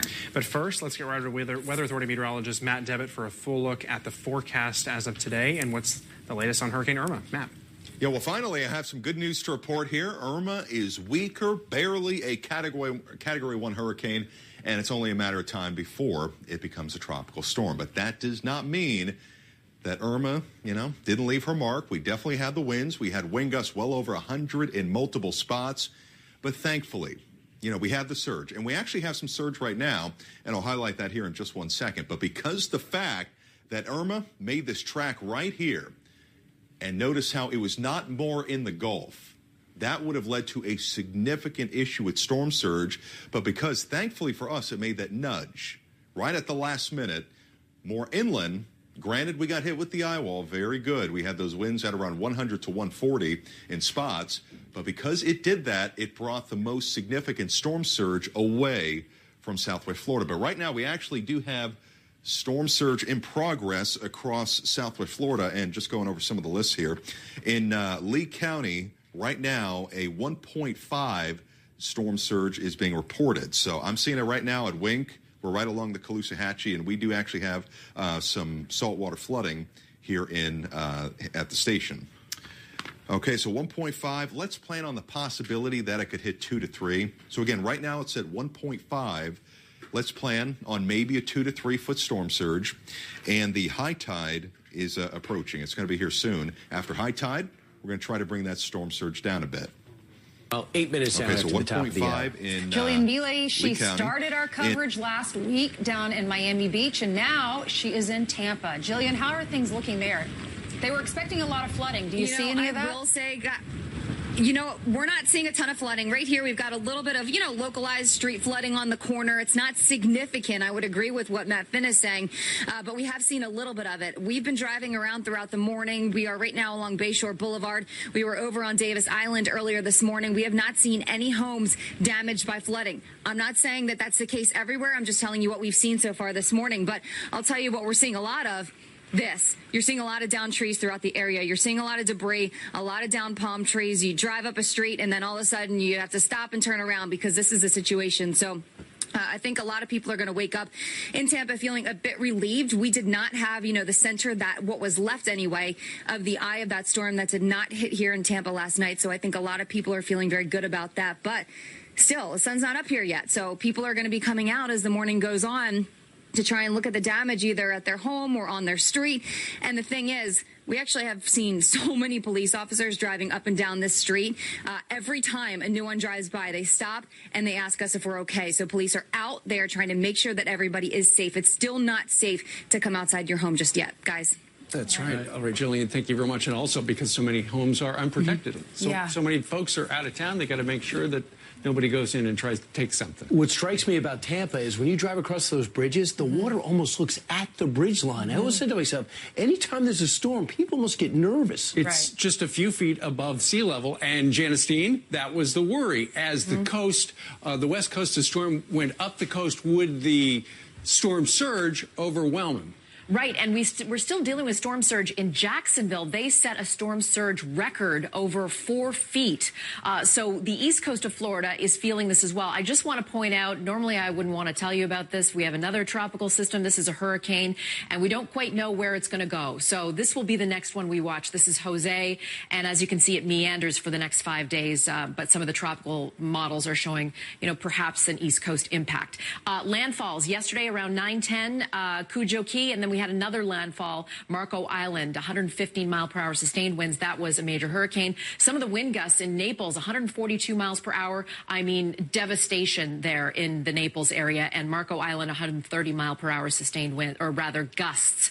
Tornado threat will be ongoing today because of the right-hand side of this storm. We've seen many tornado-warned storms yesterday and now today for North Florida.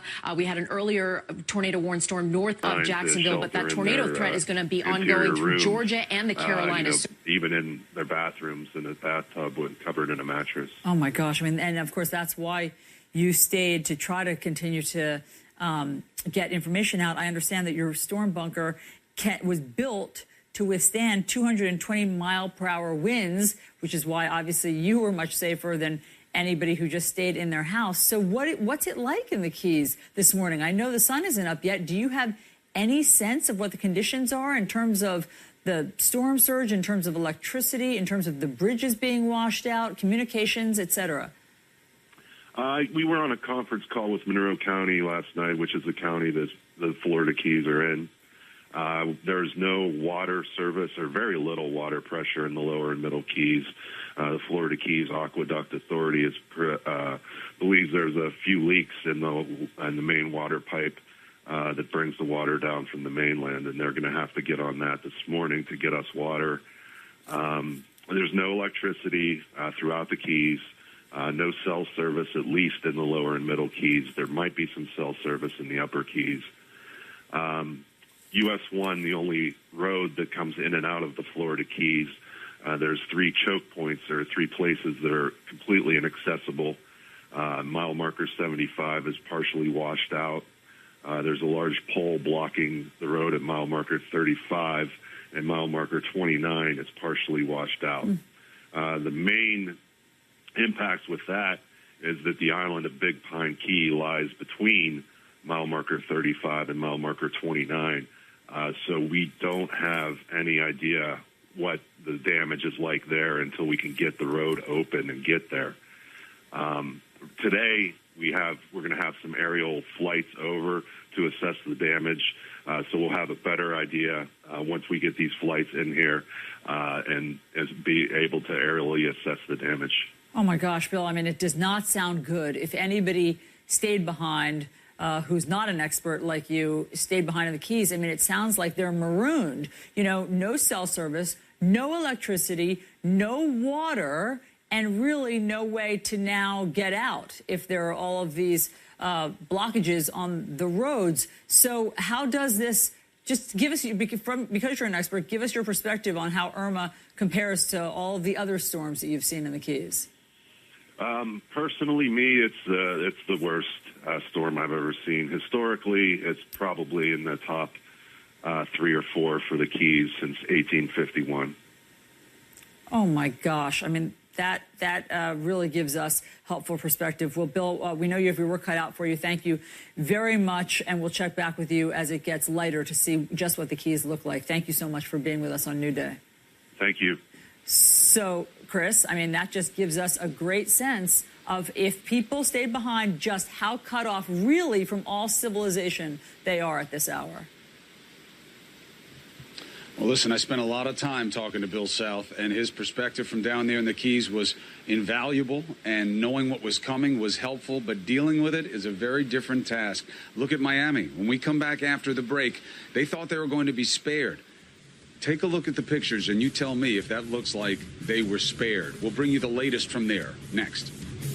Police department, they were there to be in a central location. And if you take a look right there, we told you about this earlier this morning. It appears to be some sort of weather monitoring device that was completely bent back and heavily damaged from those strong winds that we've been seeing throughout the night here from those effects of Hurricane Irma. I'm standing about maybe a foot of floodwater here, and I want to show you some of the other roof material, and this is why you have to be very careful around this type of stuff, because this giant chunk of the roof over here, you can see nails sticking up right from it. So we're being very careful as well as we kind of make our way around this. And there's another big piece of the roof as well as we make our way through the floodwaters.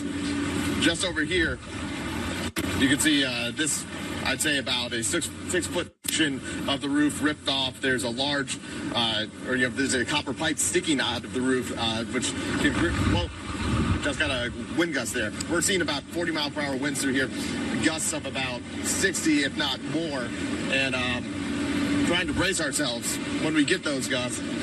Here we got some Cocoa Beach police officers popping their heads out of the buildings here. Let's see if we can go talk to them, see how the night was, because they were spending the night next door again with the storm, because conditions have been very, very bad here in Cocoa Beach. Hey guys. I go over here. Looks like they're getting ready for the day. Hey guys, how's it going? How's it going, guys? Hey, I'm Mark Lane with News 6. I was wondering if we could talk to you real quick about what you guys are doing right now and what their plans are for the storm. Refer you to our PIO. Okay. Inside. Have you gotten a hold of any yet? I know. We're just wondering how things are going. I mean, yeah. Just trying to set up for us so we could respond soon. Go out there and... So you can, have you got any reports of problems throughout the night, or? I haven't heard. I've been sleeping. Okay. All right, well, let you guys continue on your way here. They obviously have a lot of work to do. Take a look at this sign over on the ground here. I had to Google where this place was because we had no idea where that sign came from. Actually, that came from across A1A. They're probably a good at least 500, 600 feet away that we've been seeing some of these materials blown up, kicked up from these strong winds that we've gotten throughout the night, and it's made it very difficult. Here we go. There's another gust. If you can take a look over there to see the palm trees blowing sideways apart, and we had a police officer just lose his hat over here. Had to go chasing it down. But, whoa, here's another one. And that's why even the eye has more or less passed our area. We're still getting the back end of this gust, and why it still can be very dangerous to be out on the streets, and why we're more or less taking refuge here near the Cocoa Beach Police Department as they're getting ready to possibly respond to some of the reports of damage that they've seen throughout the night. And just to survey things, I can tell you we saw lots of trees down in the area, lots of debris scattered all over the roadway along State Road A1A, traffic lights dangling as well, and nobody basically has power. You can see lights are on here at the police department because they obviously have a generator, but more or less no one else that doesn't have a generator has power in the city of Cocoa Beach that we've been able to see. Without power in Florida, so we're going to stay out here. 5.7 million. Imagine what a big percentage of this state that is and how long it may last. We're also getting reports from Jacksonville, the storm surge there, which is the big concern with this storm, especially in this state, now at an all-time record. And they're not done with Irma. They're just in the middle of the exposure to the front part of that storm. They're saying that they broke their record from 1964, set by Hurricane Dora. So these are the wrong kinds of records. This is not the kind of history we want to make ever, let alone with this storm, Hurricane Irma. So let's get to Rosa Flores in Miami. Again, another shock effect. That city was supposed to be spared. And not only did it get hit, but it seemed like it would never end, and the damage reflects that duration. Rosa. Well, Chris, Miami was pummeled for hours, and at this hour, about 800,000 people are without power in Miami-Dade. The tree down that you see behind me and debris are a common sight all over this city. 2 cranes snapped, but as you mentioned, the eye did not barrel down Miami. But it's safe to say that Irma barreled through Florida without mercy. Hurricane Irma walloping the Sunshine State from coast to coast, making landfall in Florida as a Category 4. The 400-mile-wide storm leaving the low-lying Florida Keys underwater. Powerful 130-mile-per-hour winds whipping through southwest Florida Sunday, downing power lines and leaving a trail of debris behind. More than 4 million customers without power across the state. Irma pummeling Marco Island as a Category 3 hurricane, registering some of the strongest winds in the state. These 2 photos from Marco Island taken just 15 minutes apart, showing docks completely submerged by the increasing storm surge. In nearby Naples, the 140-mile-per-hour wind gusts tossing aluminum siding for mobile homes throughout the neighborhood. Irma's powerful wind gusts peeling the roof clean off of this apartment building in Miami. The dramatic moment caught on camera. Roaring winds and heavy rain in the downtown area, turning streets into rivers. A major concern in downtown Miami, construction cranes weighing several tons threatening everything below. At least 2 cranes in downtown Miami snapping under the pressure of Irma's howling winds. In North Miami Beach, police rescuing this 4-month-old baby and its mother from a flooded home. And a Fort Lauderdale resident watches in horror as a backyard tree is uprooted right before their eyes. Several tornadoes reported as Hurricane Irma began its assault on Florida. Water spouts just like this one popping up, threatening to wreak havoc. Florida's governor imploring Floridians the day before to heed local evacuation orders. Over 6 million ordered to evacuate. The mass exodus becoming one of the largest evacuations in U.S. history. If you have been ordered to evacuate, you need to leave now. More than 160,000 hunkering down in shelters across the state. And 35 people were forced to evacuate Sunday evening in Riviera Beach after the roof collapsed on this apartment complex. But amid the chaos, a miracle in Coral Springs. This baby girl delivered at home. First responders carrying the little one to safety. Miami-Dade is under a curfew until 7 a.m. Eastern. 28 people were arrested overnight for looting, and schools are closed until further notice. But Chris, in the middle of all this, a little glimmer of normalcy. We've learned that while the airport is closed today, limited operations resume tomorrow. Chris?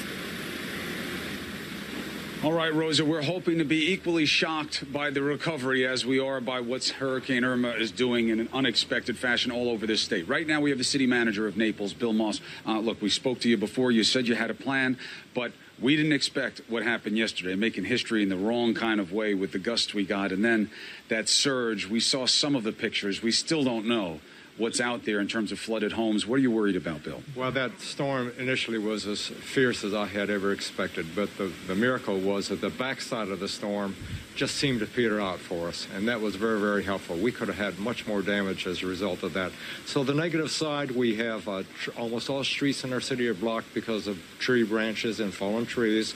Some of the streets are flooded because of the tidal surge, storm surge, and it'll take a while for those to recede. But on the other hand, we have very little structural damage that we've been able to see so far in the dark. Very little damage to businesses. I think there will be some flooding of structures in the low-lying areas, but I don't think that will be very severe. So all in all, I think we're going to be back to business very quickly. We're going to mobilize this morning, start clearing the streets. It may take all day and maybe into tomorrow before we can get our people safely back to their homes. But the power is going to be the big issue. Electricity might be out for a day. It might be out for weeks. Yeah, I mean, it went out fairly early on yesterday here. That's why it's so dark, by the way. The only lights we have are battery power lights here. I don't even know where that voice was coming from. But the only time you see light here, Bill, is when they're headlights. And, you know, what they reveal is not good. People shouldn't be out driving. Hopefully, they're mostly media. And then those homes, those flooded homes. What's your concern there? I saw drone footage. Did not look good. Well, again, we're not going to be able to know until we get started, but there will be some flooding. Most of our homes are elevated because of the FEMA flood elevation codes. So I think most of them will be protected, but there will be some damage. So, again, we're just going to have to wait and see and assess as we go along today. You're going to try and turn a negative into a positive and take that gust that you got here that set some kind of record and use it as kind of an emblem of what this city can endure?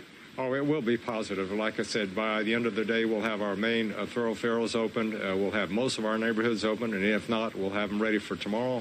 If people want to come back, they'll have to do it. They'll have to be very safe, and it won't be convenient. It won't be comfortable. The weather will be hot. There'll be no air conditioning, but at least they'll have a chance to get back to their homes. Well, we'll get out there with the first responders today. We'll get information out, and you let us know what we need to tell the people here, especially until the power gets back on. We're basically going, person to person, telling them what's going on. But, Bill, I'm glad to see that you're safe, and I hope it's a quick recovery. Have a great day. No, absolutely. Thank you. Bill Moss is the city manager. Go ahead. I know you got a lot to do. They're really busy here trying to get now. Bill, go ahead, Bill. I know you got to get to work. Walk this way. That's a wall. You can't go that way, Bill. So we know that they have a whole plan in effect. Bill came here yesterday and he said, we've prepared. We've been doing this for 40 years.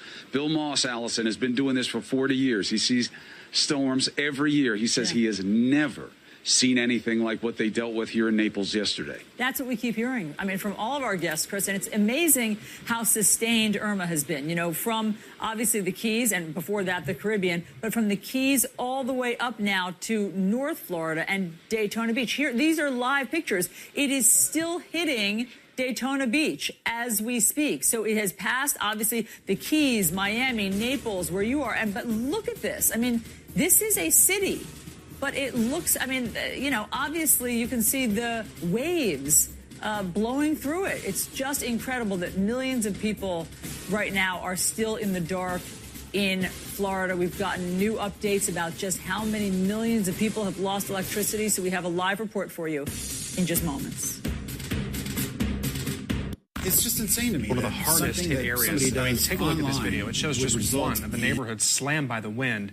You see palm trees with all of the fronds missing. You see basically a pipe spewing water, metal on the ground crumbled like paper, debris everywhere, really. And there will be plenty more damage to see when the sun does rise today, so we're going to have to prepare ourselves mentally to see these images.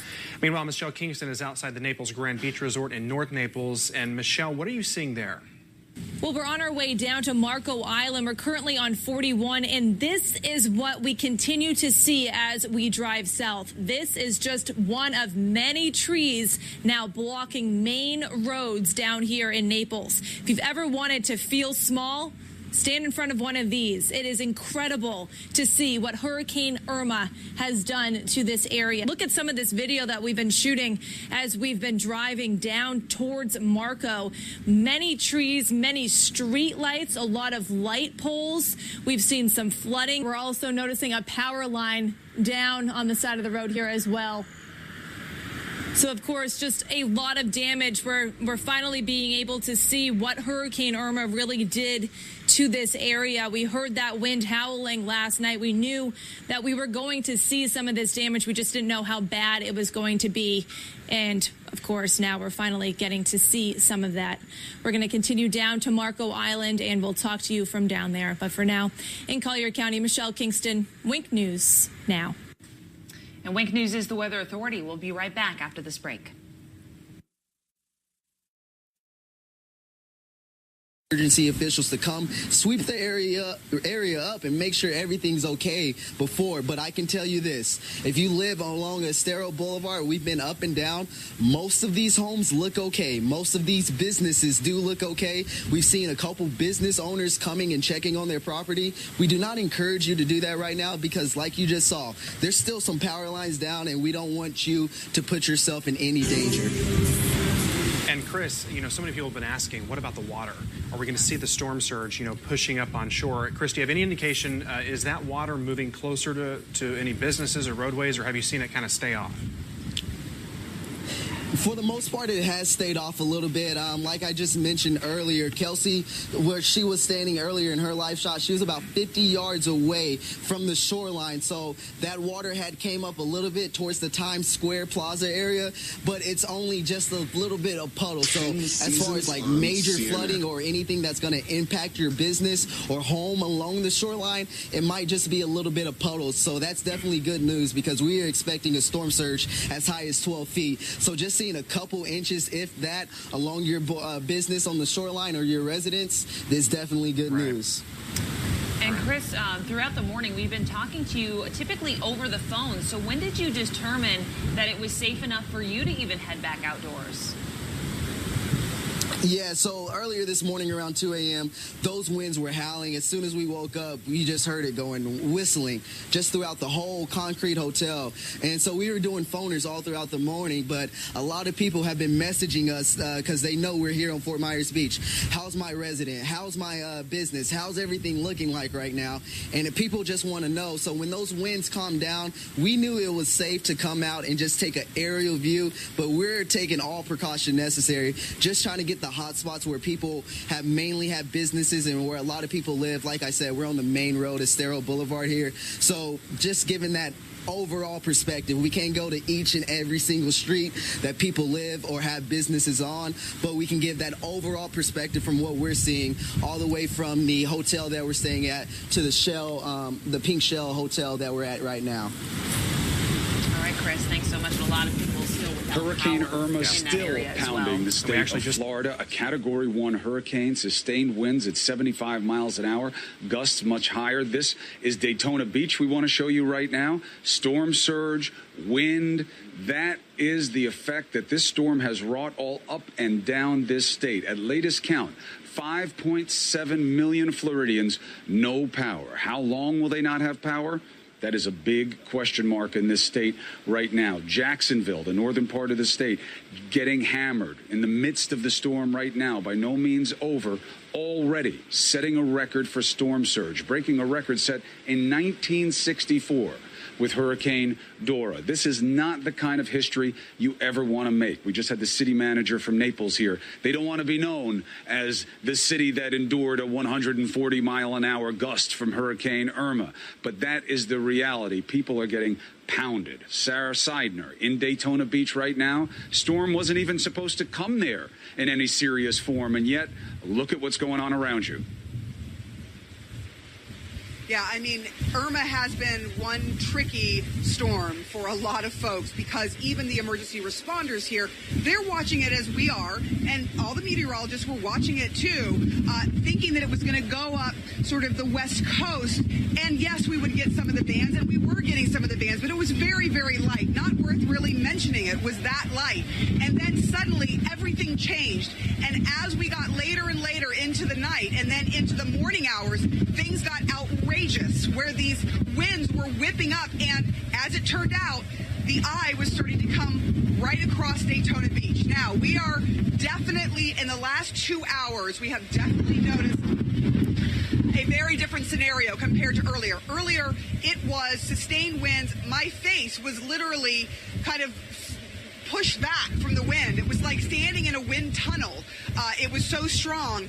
And now you can comfortably stand, except for every now and then there's a gust. So things have changed here on Daytona Beach, but I do want to mention a couple of different things. One is that during this event in the county next to us, Brevard County, that has the challenge, that has the NASA and Cape Canaveral, they said that 2 tornadoes have touched down.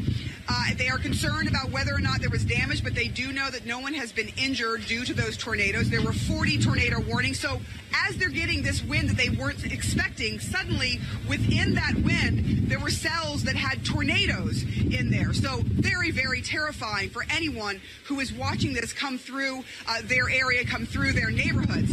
But lastly, we understand that here, even with these winds, first responders did go out to make rescues, 20 to 25 people, we understand, because they were getting flooded. The most dangerous thing in these storms, this thing that kills more people than anything else, floodwaters. And rescuers here decided to brave these dangerous winds to try and save them.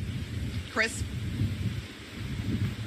Sarah, thank you for the reporting. Stay safe. Important perspective there. The winds get the headlines, the miles per hour. It's the water that kills. That's the #1 cause of death. You heard Sarah Seidner report that. It's true. That's what kills the most in hurricanes, water. So storm surge is a very big deal. It is part of this story. This is a bad luck story. This storm was bigger than it was supposed to be. It went places that it wasn't supposed to. But there's also some good luck. We're not reporting on people losing their lives yet. Those accounts are coming in. They're being checked. But when you see what this storm has been doing, the fact that there wasn't massive losses of life here in Florida, we know dozens died through the Caribbean, and as the storm moved through, there's been tremendous tragedy. But the fact that it wasn't worse, amazing. Now, Sarah was talking about the rescue that we saw there. We have Drew Driscoll, the fire chief from Daytona Beach. Drew Driscoll, can you hear me? Chris, I can. Good morning from the world's most famous beach.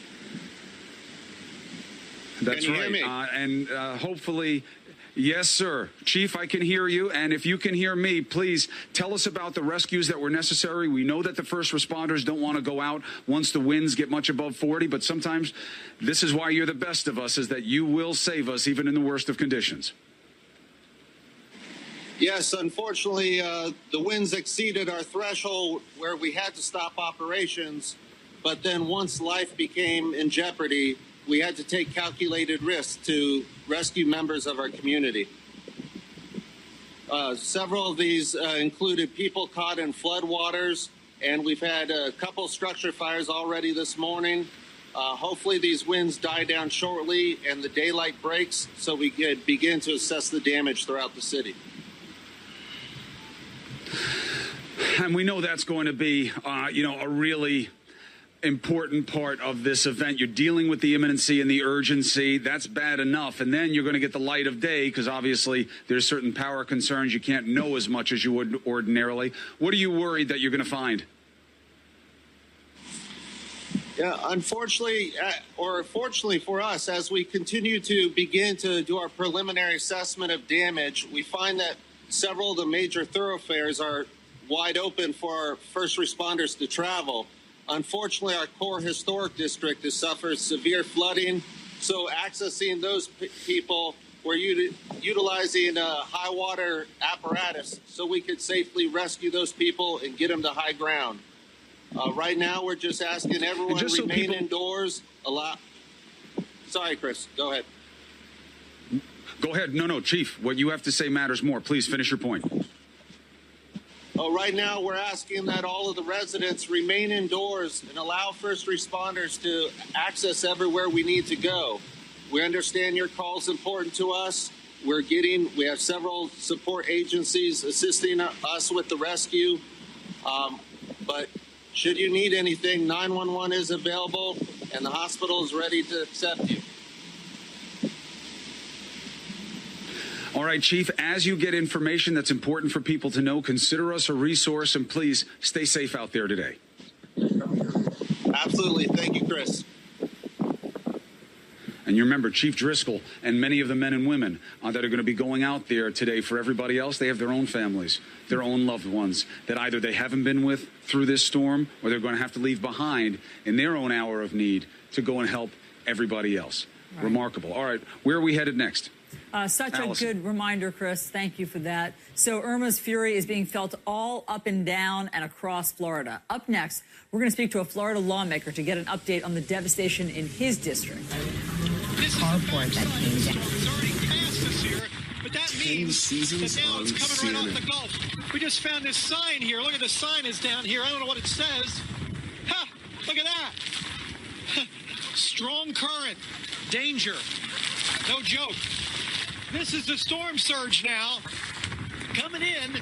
You know, we weren't getting surge yesterday, and not only weren't we getting surge, we were getting a sucking effect of the water out of the bays and out of this pass that maybe you can't see because it's dark, but all the water got sucked out of it. Well, now, as you can see, that's what they call storm surge.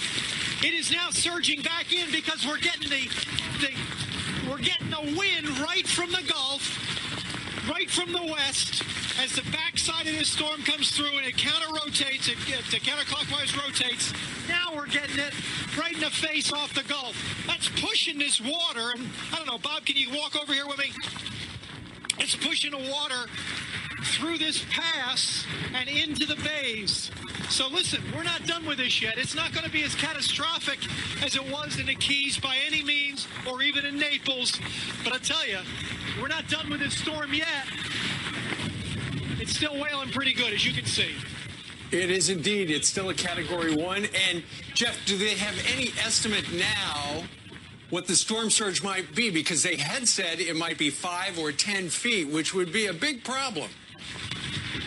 It would be a problem. I don't think we're going to get that intensity because, again, we're on the back side of the storm. But at the same time, you know, as you can see, I don't know, Bob's, he come up. Oh, whoa, that's sand there. I don't know if he can get up here.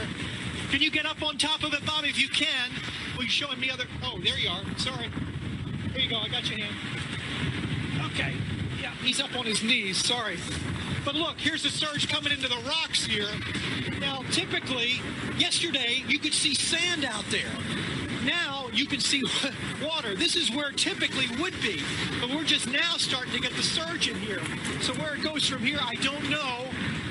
As I said, I don't think, Steve, it'll be as intense as if we had gotten a direct hit from this, since this is the backside. Jeff, what about high tide? Is it already? Yeah, that's this morning. That's the other factor. I'm glad you brought that up because that is the other factor.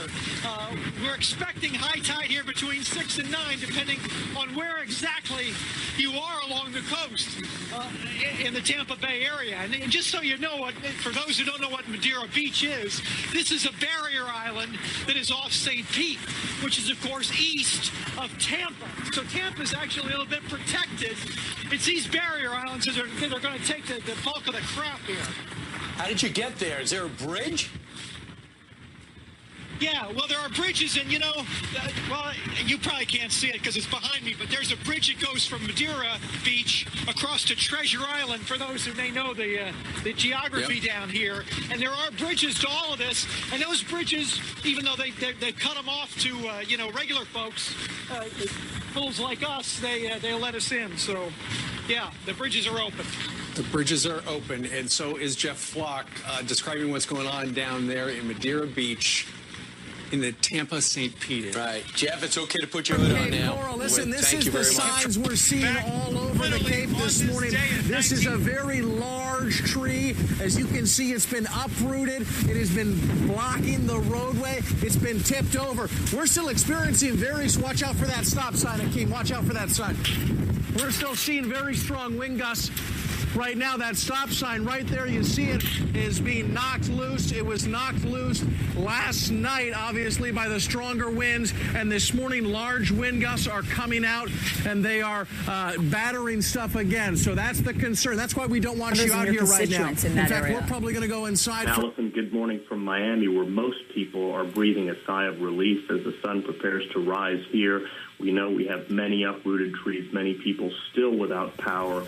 But we know this could have been far worse, considering the forecast was showing a direct hit to the Miami metro area just a few days ago. Our true concern is for our friends and my constituents in the Florida Keys. Of course, they took a direct hit, and only after the sun rises today will we know exactly what the extent of the damage is. There are a lot of rumors circulating as to what may have happened in the Florida Keys, but authorities just don't know. I'm hoping to get an airlift to the Florida Keys later today to get on the ground there and help that community, those communities, because really every island is a community in and of itself, to help them start rebuilding and recovering. We know that FEMA is already attempting to move into the area. The U.S. Coast Guard is attempting to return to the Florida Keys since they completely evacuated. And we're just anxious to get down to many of the local heroes who remain there, first responders who voluntarily decided to stay, and, of course, emergency managers and some residents who decided to stay. But this was a historic storm for that area, and we're anxious to get down there and see exactly what happened and how we can begin to help. Well, Congressman, we talked to one of those folks, one of the experts who stayed behind so he could get information out to the state. He's a NOAA meteorologist. He hunkered down in the NOAA bunker there, and he gave us some information that does sound dire. I mean, he said that people in the Keys right now are without electricity. They are without water. They are without cell service or internet, and the bridges connecting them to the mainland and to civilization and the roadways have been blocked or partially washed away. I mean, it just sounds like they are truly marooned. So what will you do to get them, back on the grid? Well, the first thing we have to do is coordinate logistics, and obviously a lot of relief materials are going to arrive by air as soon as we can ensure that the airports there are safe for aircraft to land. Also, Secretary Mattis, before the storm hit, pledged to have the Department of Defense support these efforts, so we may see a lot of supplies arriving by naval vessel or by sea. The Coast Guard can also be helpful in that regard. And that is the challenge, Allison. I get questions a lot of times in Congress, is it tough to service the Florida Keys? Under normal circumstances, it is, because it's a long island chain, And there's only one road in and one road out. Imagine now, after the pass of a historic storm of this nature.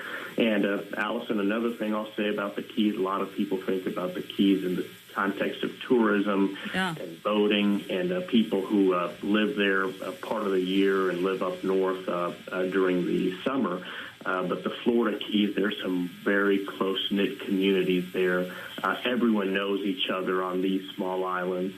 And I have no doubt that they will recover quickly with the help of the federal government, the state government, and obviously so many local governments from all over the country, starting here in Miami-Dade and as far as Texas and California, who have pledged to help this area. This is one of the signature parts of our country. A lot of people from all over the world travel to the United States to visit the Florida Keys. And we will help them recover, and the Florida Keys will recover. Absolutely. People have so much affection for that area because they vacation there, and Jimmy Buffett, et cetera, et cetera. Congressman, thank you very much for taking the time to update us on what the needs are. You, too. So, Chris, I mean, you hear they're waiting for the Coast Guard and for Navy vessels. As we heard General Honore say, they are on their way to get there for all sorts of needed supplies. Yeah, I mean, at least 5 major vessels are going to be coming this way. But look, another indication, this storm is not over. But I'll tell you right now, you talk about tender mercies and small blessings. Dave, pen up. This is something every Floridian wants to see as the haze burns off and the sun starts to rise this morning. A clear sky. Everybody has been looking up at this wall of white and these waves of rain. It's still going on elsewhere. Here in Naples, where they got one of the fastest gusts ever recorded here. This is our reality. But look at Daytona Beach. That is the reality for people right now. Hurricane Irma still pouring down. Category 1, 75-mile-an-hour winds, battering parts of this state that were not ready for it. We have the latest next. For a little bit till these winds die down, because something like this stop sign right here could be knocked loose and could hit you in the face, could hit you and seriously injure you. We're seeing roofs off of buildings in some parts, but mainly we're seeing a lot of trees, not a lot of damage to houses this morning. That's the good news. We'll, of course, keep you updated. Power is still out in a lot of Cape Coral. In Cape Coral, I'm John Treeweiler. Wink News now.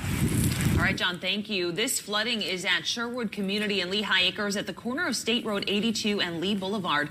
Take your attention to the white car back there. The water is almost completely covering the tires. And flooding in Estero at Copper Oaks. Take a look at this. The water going into the garages there. This was sent in by Wink News viewer through the Wink News Facebook page. And now Wink News reporter Michelle Kingston is on Marco Island, one of the definitely hit parts of our area. Michelle, how are things looking out there? Well, we finally made it here. It took us quite a while to get here from our hotel in Naples. We went over the bridge, came a little bit down South Collier Boulevard, and we were greeted with this, a big tree blocking the road here. And when we first pulled up, we thought it was just this tree, but Prina, if you come a little further, closer over here, we'll show them. It's not just one tree. Look, the whole road is covered in these trees right here. It's just an incredible sight to see, just to see how strong Hurricane Irma really did come through Marco Island. Now, I'm sure you guys have all seen the videos that have been sent in from viewers here during the storm last night. As you can see, it's still very dark here, and we just arrived, so we're still not able to see a lot of the damage, but this is, of course, what we saw when we first showed up here. Now, it is starting to get a little bit lighter, so we're going to be able to get a better look shortly. But I can tell you we are hearing an emergency siren over here at a condo building. Of course, power is out here, so that could be why we're hearing that. And there were Marco Island police right at the bottom of the bridge there that were telling us to be very careful. Of course, we are able to drive out here, but they cautioned us. They said it is very dangerous, flooding, and of course, tons of trees down, a lot of debris on the road. You can show them right here. This is what we saw the entire drive down here. And actually, I shot some cell phone video so you guys could see it if you want to pull that up now, just in our drive here. I'll try to remember the streets we were on. My photographer might have to remind me, but we were on Airport Pulling Road, we were on on 41 and then Collier Boulevard in order to get here to Marco. And we saw power lines down, we saw street lights down, poles in the middle of the road, and of course those trees. It was, again, just very incredible to see and very emotional, too. You know, so many people move here to Southwest Florida because it is such a beautiful place to live. And to see it like this is just so devastating. Now, we're going to go ahead and keep driving around here and hopefully be able to bring you some more live video and show you what we're seeing down here, guys. All right, Michelle, thank you so much. Please stay safe out there. Your safety is #1 priority, but thanks for bringing us that live report. It's the first time we're seeing anything from Marco Island. One still battering parts of northern Florida right now. So many not out of danger. 5.7 million, maybe even more now without power. Who knows for how long? Now, one of the stories of what's been going on here is about the first responders. We kept telling you, listen, once the storm gets above 40 miles an hour of sustained wind, they can't get out. And that is the truth because it's too dangerous to them. But you know what? They were doing it anyway, proving once again why they are the best of us who go out to save the rest of us. Ignatius Carroll is with the Miami Fire Department. They had to get into it early and often yesterday. Can you hear me now, sir? Yes, I can. Good morning. I mean, it is amazing to think. We believed that the storm was going to spare us in Miami, you know, that it would just be a glancing blow. But what a soaking, and the wind and the cranes. What did you have to deal with yesterday? Well, you can, as like you said, storms can be unpredictable. But what we had to deal with was not being able to respond to some of the rescue calls when people call 911. So you can imagine how challenging that was to us. But having to give them instructions on what to do until we were capable of responding. And once the winds died down a little bit, allowing us to respond, then that's what we did. Well, it's one thing to talk somebody through what to do about storm surge and how to stay safe. It's another thing to talk someone through a pregnancy. But that's what you had to do yesterday. Tell me that story. Well, one of the calls with our 911 dispatcher was assisting a young lady who was pregnant. She called earlier, and we were unable to get to her, but they kind of coached her on what she needed to do. And then later on, she called again, and they assisted with the delivery and even took it further, having to get in contact with an actual OBGYN doctor to provide additional assistance, as well as, I believe, a pediatric doctor to tell the mother and family members what they needed to do when the baby was already delivered to care for it until first responders could get to it. How is the baby? How's the mom? We understand right now that they're doing great. We definitely have to do a follow-up here at the chief's office, but we're just curious to know, what did they name the baby? Absolutely, right? You know, it's always interesting to know. Was it a little boy or a little girl? Do we know? That I don't know. All right, if it's a boy, it's tough to get stuck with the name Irma. You know, we all know the Johnny Cash song, Boy Named Sue. Didn't work out well for him. Hopefully this little baby is healthy. You made it happen by talking her through. Talk about a moment of need. Thank you so much for all that you have done and all we know you're going to get out there and do today. Please use us as a resource. Let us know what information has to get out, and we'll do our best to help. And we appreciate everything you guys are doing as well. Thank you for keeping us all informed as well. All right.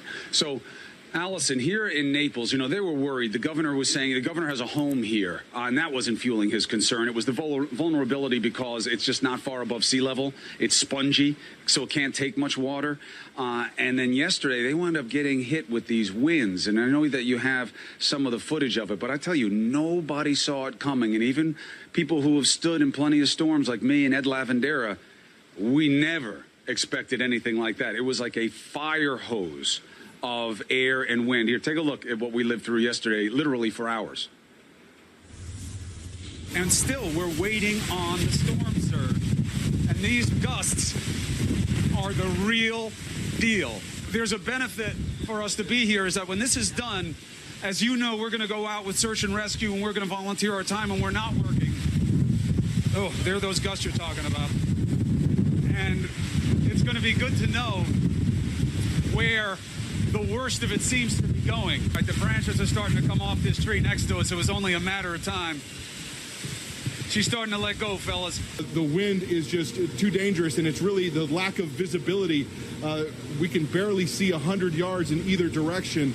And obviously with the winds blowing at this speed, if there is debris flying through the air, I don't want to be out in the middle of that and get caught upside the head by some flying branch or anything like that. Some of these big trees that are surrounding this hotel, I don't know if they're going to make it. They're starting to cleave out. That's why I just grabbed the producer and put it back inside. You likely will be fine second and third floor, but get everybody off the street. All right. Hey, Chad, water's coming up this street here. I don't know if you can see it. Dave, show it to him. This just like is coming out of nowhere. All of a sudden, this street is flooded. Do you see it? Yes, absolutely. This is something that they're going to remember for a really long time. Okay, Chris, it was remarkable to watch your reporting yesterday. I couldn't turn away. I watched you for hours, but it was a little misleading, Chris, because you have such good balance and ballast that you weren't being knocked off your feet by the wind like so many other people. I would have been blown into a tree had I been standing on that balcony. But you just stood there and you were just, I mean, we could see how intense the wind was, but you weren't being batted around by it as much as so many other people. All right, first, let's unpack what you just said. One, it's preposterous to imagine you in a situation like that because you're too valuable. We would never put you in a situation like that. I don't want you to, I don't want you to talk to anybody in a situation like that, let alone be in one. You matter too much to us. And also, ballast is a nice way of calling me fat, Allison. That's what you just did. You called me ballast. Well, I'm 220 pounds. Ed Lavandera and I were built to stand still in a storm. Those winds were the real deal. Thank God. Everything that needed to survive did. But we'll bring you more coverage of what happened here in Naples and what's still going on all over the state of Florida when Allison and I return right after this. Going through these all morning as they come flooding into our Wink newsroom, and a lot of you will be returning home to significant damage once you do today, with cleanup many days ahead. This is video I want to show you sent in from Wink News viewer Lindsay Dowdy. She left her home in Island Park. Remember, that was one of the areas that was hit hard already by all of the flooding before Hurricane Irma. Now, Lindsay decided to ride out the storm at her family's house in Bonita Springs. Take a look. This used to be a parking overhang. And I know it's a little bit pixely. That's because this is cell phone footage sent to us. But that overhang has just completely been destroyed. And all of those panels coming really close to the homes, again, this neighborhood in Bonita Springs, and also lots of the cars underneath that structure now have damage. I'm going to show you some pictures as well. Wink News reporter John Treeweiler snapped these. He's been covering the storm in Cape Coral for the past couple of days. Take a look. This is as Hurricane Irma was so strong. And actually, these are photos I was hoping would be from John, but these are actually sent to us from Collier County. Okay, there we go. This is from John Treeweiler. This is a auto center on Cape Coral Parkway, a very popular roadway in the Cape, so an issue many of you will have if you're traveling through that anytime soon. But you can see the roof was just completely torn down from that, obviously, as those winds were making its way through the storm time in Cape Coral.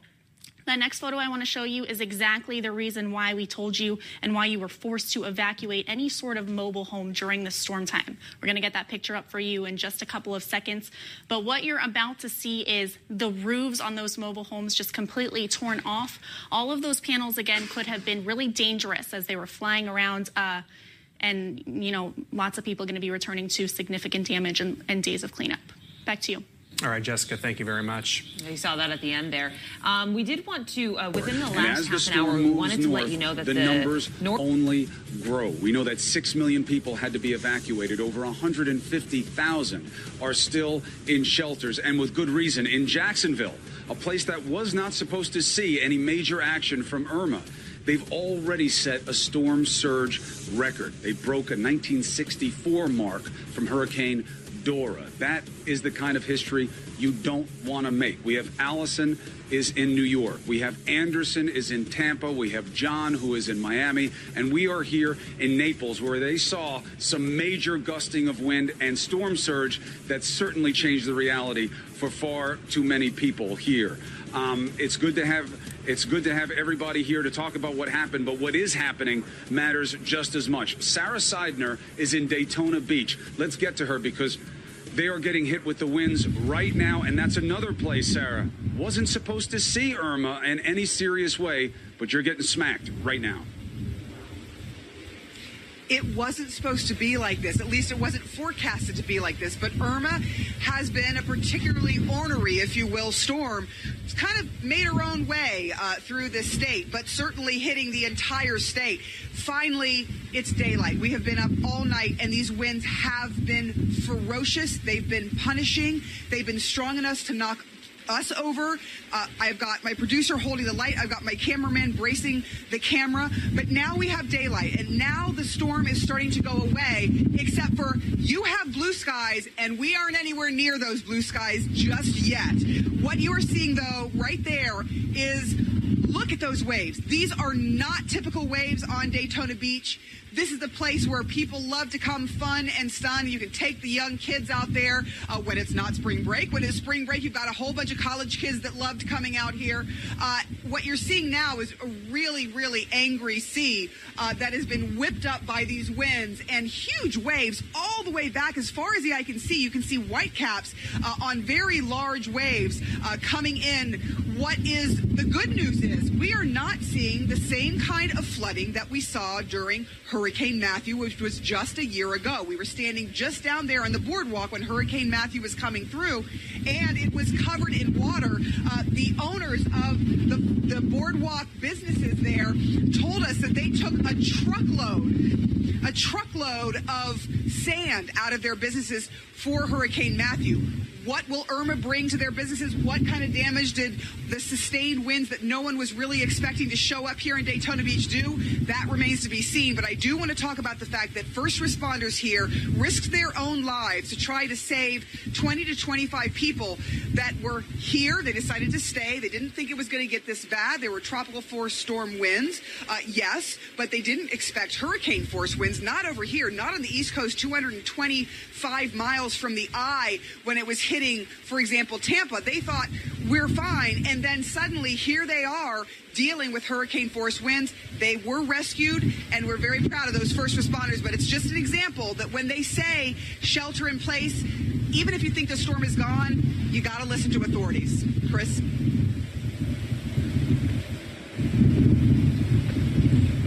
Sarah, it's Ashley Anderson here in Tampa talking about those first responders. I want to talk to Police Chief Craig Capri in Daytona Beach just to get a sense of what he and his officers have been doing and have been seeing now just as dawn begins to break.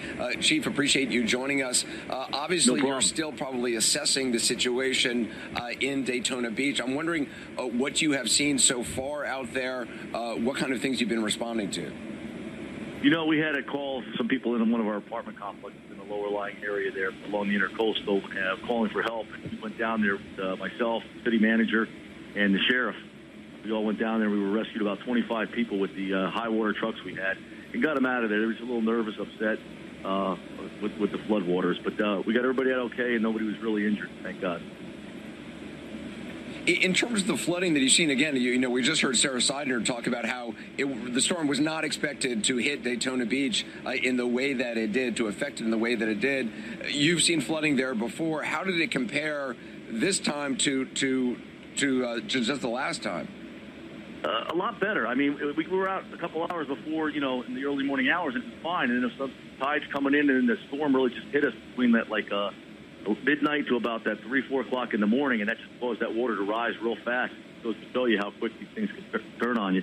But we got some water damage down there, but nobody's hurt, like I said, and that's the only area right now that appears to be flooded in our city.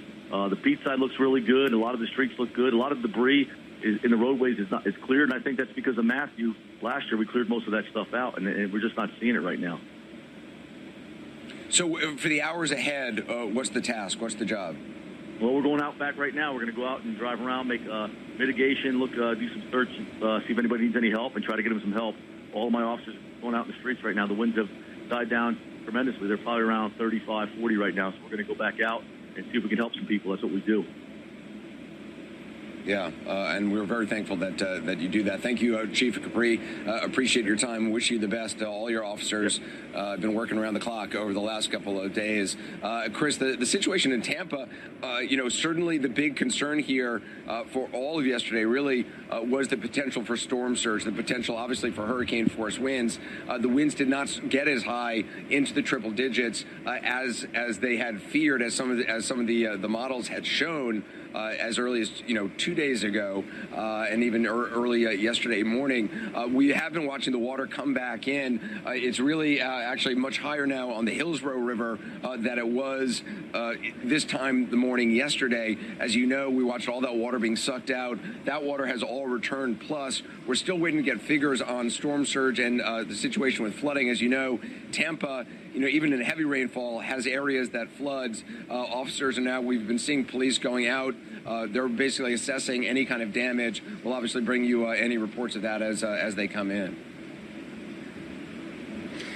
All right, Anderson. I mean, obviously the job just beginning for those first responders, and for a lot of them, they're still not able to get going because the storm is still pounding. Storm surge, the story in Tampa, the story here in Naples. But let's get to Chad Myers because, again, people are waking up this morning and saying, oh, what did Irma do? No, it's what is she doing? What are you seeing right now? The center of circulation north of Tampa by about 60 miles. In fact, 70 miles west of Sarah Seidner in Daytona. So nowhere near the eye, and we saw overnight what she was going through, honestly, 80 or 90 mile per hour gusts. Here's the center of circulation as we push water onshore here, bring it back down and push it toward Anderson, the center right about there. So this is the story. The storm surge across the northeast coast of Florida into Georgia about 8 feet because the water has been piling up for so very long. Because the eye went just to the east of Tampa, the surge into Tampa Bay expected now somewhere around 3 feet. And the eye is so far gone. You didn't really get the surge in Tampa like we had in Marco or like we had in Naples, which went up about 8.5 feet in about 15 minutes. So that was pretty significant. But the story today is Jacksonville, Daytona, St. Augustine, all the way to Brunswick. Wow, I had about 5 more minutes worth of stuff to say about this forecast, but Anderson, I got to toss it back to you. We'll get back to me in a little bit. Chad, thanks very much. 3 feet of storm surge, Chad saying that is much less than expected. They were anticipating here in Tampa 5 to 8 feet, fearful of 5 to 8 feet. But again, 3 feet in a city like Tampa, some areas no doubt will be flooded. And we can see this river is much higher, is a couple of feet higher than it should be in a normal day. I want to go to Bryn Gingras, who's over in Orlando, where the winds have been pretty strong even now. Bryn, what are you seeing?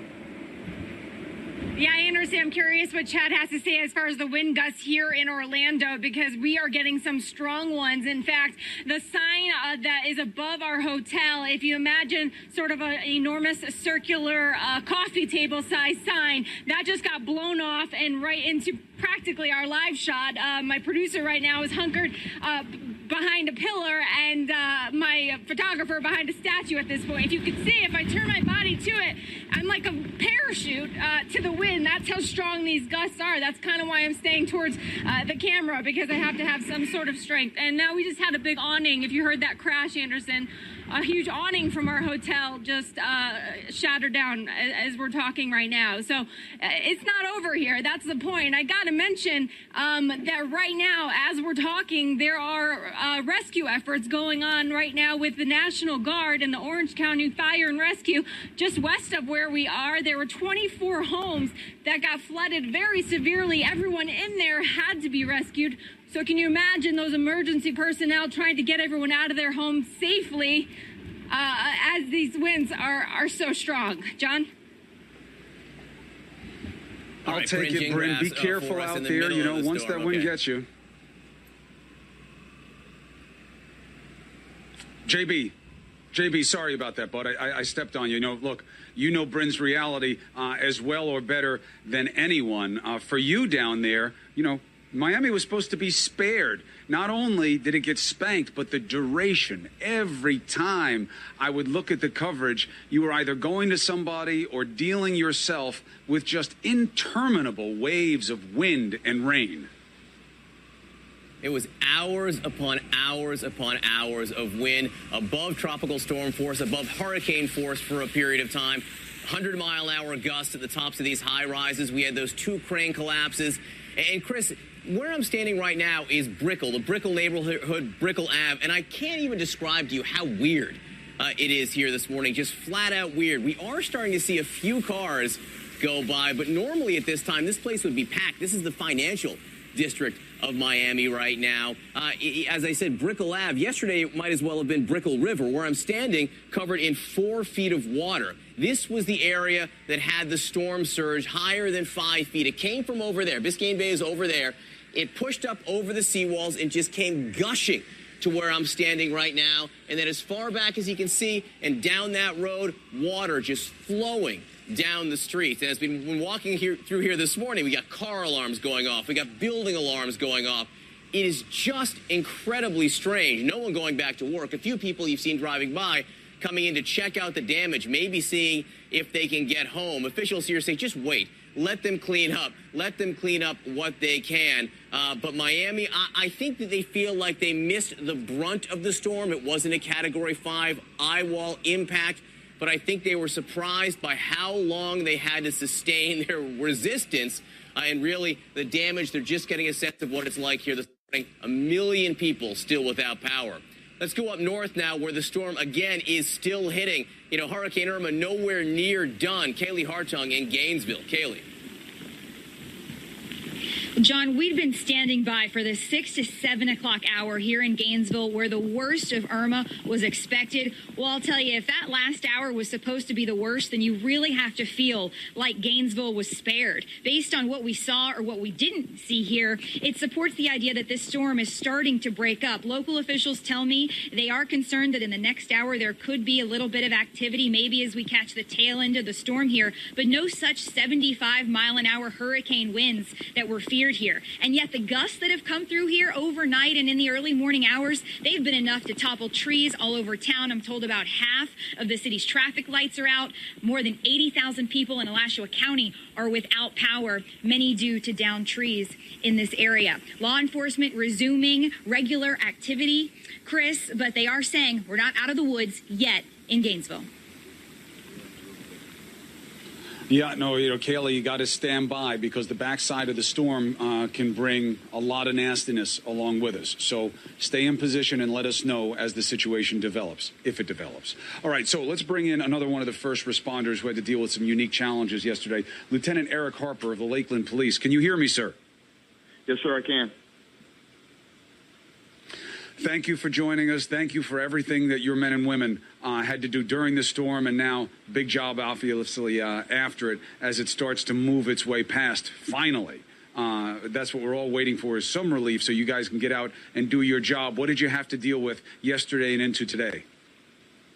Sure, we've had a lot of wind, trees down, power lines down, but one interesting call we came from is we had responded to a motorist that called our 911 center, and so they were trapped inside their vehicle with another adult and two infants.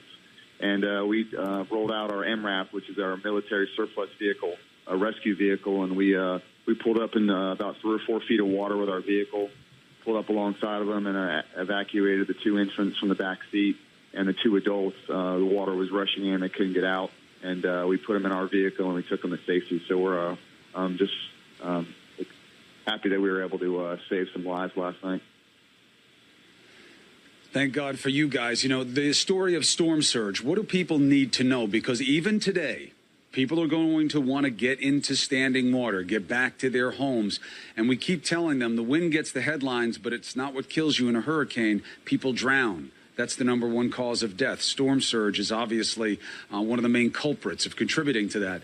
What has your experience taught you about what happens when people mess with this water? Yeah, well, the problem is people can't tell how deep the water is, and they think it's just a shallow puddle on top of the roadway. And in this case, it was up to 4 feet of water in a small vehicle trying to go through it with 2 infants trapped in the back seat. So I just caution people, stay off the roads. Once the hurricane watch and warnings are in effect, stay home, don't go anywhere. In this case, the person was just traveling to a friend's house at about midnight, went about the eye, passed through, and it could have been fatal if it would have turned out any different. So we're just glad we were able to get him to safety. And today you're going to have to get out there, obviously, and assess. And as you do so, please see us as a resource. Any kind of information that we can get out for people, let us know, Lieutenant. Yes, sir. Thank you very much. All right, be well, stay safe.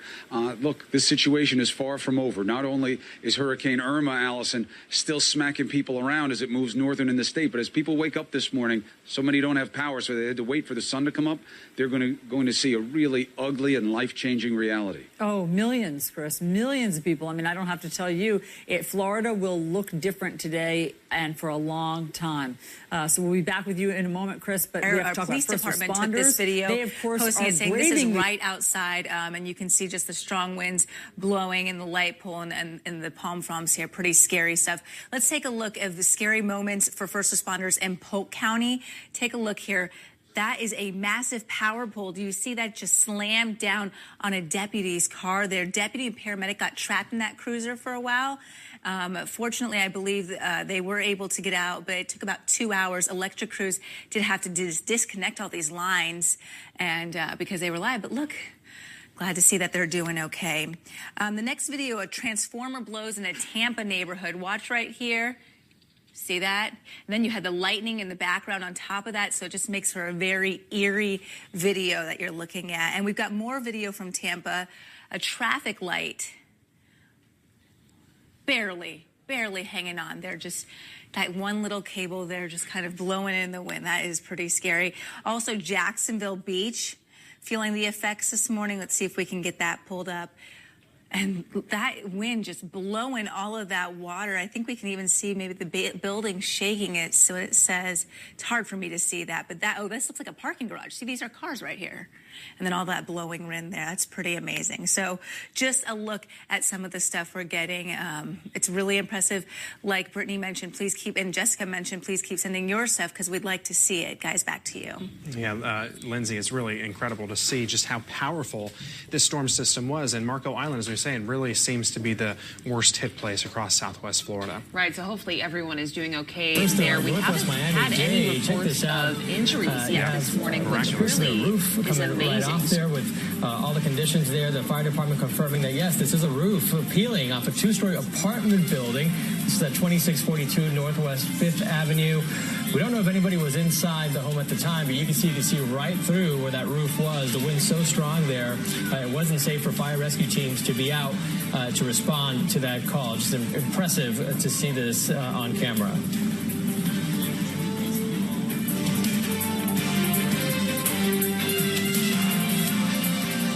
About half the state, Irma's lengthy assault, packed with winds over 100 miles per hour, ripping off roofs, turning streets into some raging rivers, and leaving homes underwater.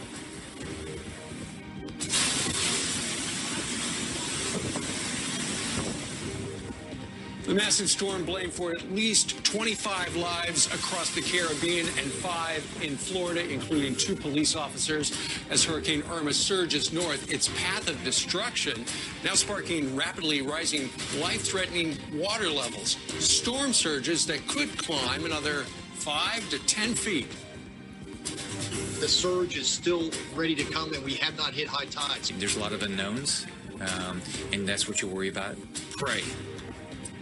I don't see prayer as a last resort. It should always be a first resort. As Irma's multi-day siege rages on, we have live team coverage across the state of Florida. We begin in Naples, where people just got hammered by the storm, and 90% are waking up without power there. Griff Jenkins joins us live with the breaking details that are unfolding in that area. Griff?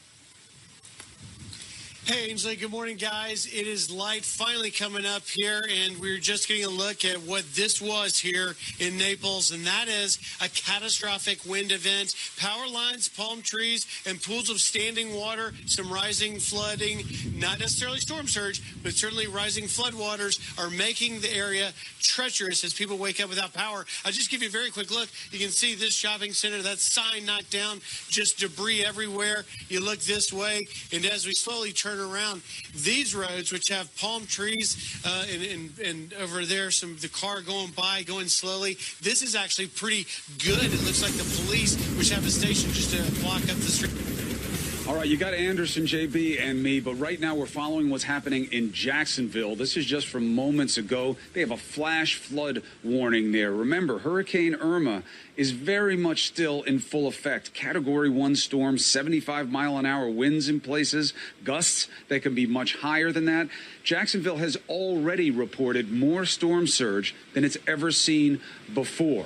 It is water that kills you during a hurricane. The previous record was from 1964, Hurricane Dora. So this is a very big deal. Hold on a second. I don't know if you can hear that. It was coming from this phone, and now it's gone. So, John, let me bring you in. Flooding. If you anticipate it, it's still completely debilitating. What you were dealing with in Miami, you're supposed to be spared, and the next thing you knew, there was water everywhere. Yeah, look, the only way you can deal with storm surge is to get out before it happens. This area where I'm standing, Brickell Ave, this was in the mandatory evacuation zone. Miami-Dade officials told people to get out of here in the days before the storm because they worried that what ended up happening would happen. The storm surge of about 5 feet came from over there, flooded these streets, so they wanted everyone out. We've looked in some of the building lobbies here, and you can see where the water went in on the floor. Parking garages still have a foot of water in some places. You know, there's just nothing you can do other than get out, Chris. And I'm sure Anderson, you know, it was the same thing up in Tampa where they were anticipating this 10 to 15 foot storm surge on 700 miles of coastline, really low lying. Yeah, that's right. I mean, you know, even when it was downgraded 2 days ago to 5 to 8 feet, that was going to be a lot of storm surge. Chad Myers saying this morning he believes the area got about a 3 foot storm surge. You know, along Tampa Bay and then along that 700 miles of coastline where you have so many homes built very close to the ground, not raised up off the ground, 3 feet can do a lot of damage. So there's a lot to assess this morning. We know some 650,000 homes and businesses lost power in the Tampa Bay area, not just talking about Tampa itself, but the Tampa Bay area, you know, Clearwater, St. Petersburg. I just want to show you on the hills. On the Hillsborough River, just, you know, we've been watching that water go down. You can see now the water has come back, all of it and more. You can just judge by the wall across the way. It has not topped that wall at all, but it's definitely up several feet more than it normally would be. We're going to continue to watch that, but I want to go back to John. You know, it's interesting, Anderson. There are some 5.8 million people without power in Florida right now, including more than 1 million in Miami-Dade County, which is why I think we're starting to see some people out here walking around. They haven't been able to watch TV. They don't know what's going on. They want to find out for themselves what's happening and how long it will take to recover. Joining me now is David Hallstatt, former Director of Emergency Management for the state of Florida. We've been leaning on you for your expertise. For a couple days, I was literally leaning on you so I wouldn't blow away when the hurricane force winds were here. I want to talk about an area which we haven't talked about too much this morning because we don't have enough information yet, and that's the Florida Keys. You know, the string of islands off the south here that got the direct hit from the eye of Irma when it was still a Category 4 storm. You are very concerned. I'm very concerned because, unfortunately, no news is not good news. So what you want to do is get down there as quickly as we can today, and I'm sure the first responders are already hard at work doing that initial search and rescue. They're going to do some initial damage assessment, get that information up to the state. But, again, the state is not waiting. The state is going to be moving resources out of the Orlando area, out of probably the West Palm area where they pre-stage some of those resources typically, and they're going to move those down south. And we're going to keep heading south till we hear from Key West that we don't need help. I don't think that's going to be the case. My guess is they're going to need a lot of help. They're checking the bridges right now to see which ones are safe, to see how much they can drive over to get where they need to go. You know, again, Bill Weir, our Bill Weir is down there. We have heard from Bill. He's moving around trying to get a signal out. Hopefully we'll be able to check with him in just a little bit. Power outages, one of the big issues that so many people in the state are dealing with. From your experience, how long do you think people are going to have to wait? I think in some isolated cases, we're talking weeks. We've got 5 million plus without power right now. That number's probably going to go up as this storm heads north through the state. So typically it's going to take weeks. But again, all of the power companies are marshaled.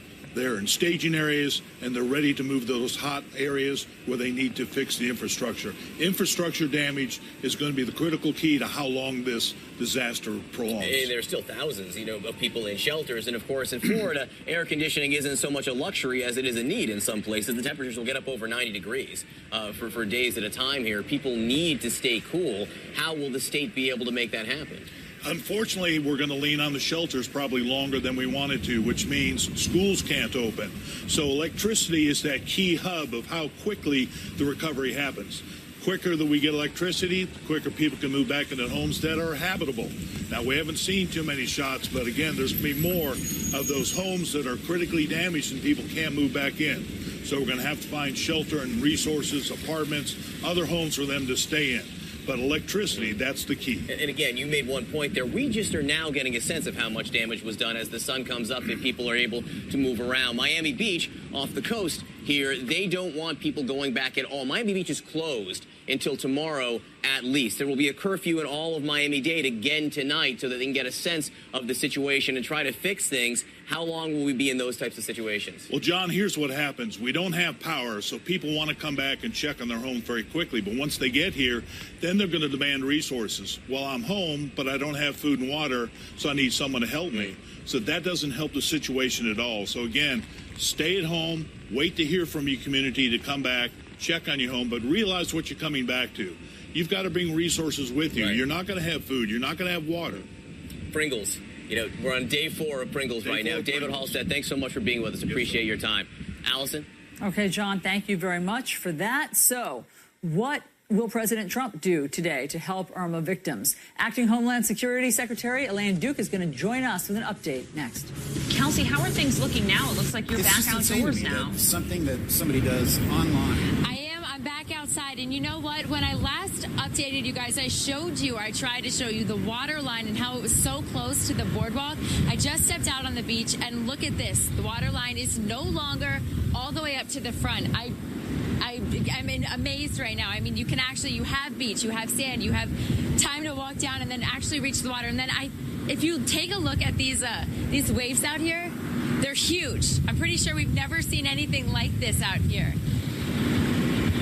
I don't know if you guys can hear the wind too. I want you guys to be able to actually hear what's kind of happening out here on the beach. I mean, between the wind, the waves, it really is beautiful. And then there are some birds down on the end. It might be a little bit harder to see. And then actually, we just spotted a sailboat in the middle of the ocean. He definitely might be a little bit too hard to see, but he has no sails. A little concerning. We are going to keep our eye on him. But yeah, so take this beach. I mean, it's beautiful. And then we were walking down. We found these trees here, which I kind of thought was amazing. So these 2 trees both snapped over. And look at this, like completely snapped and bent this rail right here. So I guess that just kind of shows you just how heavy those trees are had they were to fly any further than the beach. And I think they both completely snapped off. They did. They both snapped off. So as we're walking down here on the beach, the only thing we really see are just palm trees, branches. Nothing too destructive out here. None of the houses that I've been looking at have been affected. There's some houses that are boarded up and they did, perfectly fine. And then the houses that weren't boarded up facing the water, they survived this as well. So it really is incredible out here. And we are going to keep walking around. We'll keep finding some more damage, some good spots like the beach. So I want to bring you guys good news too. So we'll keep you guys updated. It's definitely a good sight to see that there's not too much damage where you are. So Kelsey, thank you very much. We appreciate that. All right. Well, Wink News is your weather authority. We'll be right back after this break. May have kind of cleared it some. It was quite an event. The challenge now, certainly that power, 90% of the residents in this area without power. And of course, statewide with more than 50% of Floridians without power. But the experience itself was quite terrifying. We spoke to a young man, a college senior named Jack Luganbuhl. He was with his parents and he tried to do everything he could during those harrowing moments. Take a listen. There was a solid probably like 15 minutes where it was beating on the window, where me and my dad were just standing there. And the only reason we stopped is because it got to the point where we felt it beating so hard that, okay, we're just going to leave the room, close the door, and hope nothing happens. This story is still unfolding. Things are raw here. People are going to get out and try and find things. We just encountered a man trying to go to his business, walking on the road. We talked to him. We'll bring that to you in the next hour. But people are waking up to a lot of shock and a lot of devastation. Untold how much it's going to be. We're going to try and get around and get a better look. The good news is, if there had to be some, it seems the storm surge was perhaps in the range of a couple of feet, as opposed. That was just recently. At 7 p.m. tonight. It goes through 7:30 tomorrow morning. The county superintendent has come out via Twitter and a news conference and said that schools are now closed for the foreseeable future. They had initially said schools were closed Friday and Monday. It is now extending because roads are impassable and there's just too much damage. And the last thing, Miami International Airport, they've announced all flights in the airport is closed tomorrow. Limited flights back up on Tuesday. Mike and Melissa. For us. Well, take a look. Still these strong winds, and take a listen. We're still hearing those howls, but I want to give you guys some good news, okay? I've been using this dock and that palm tree down there. I know you can't see much, but I've been using it as reference. This dock's probably about a foot up.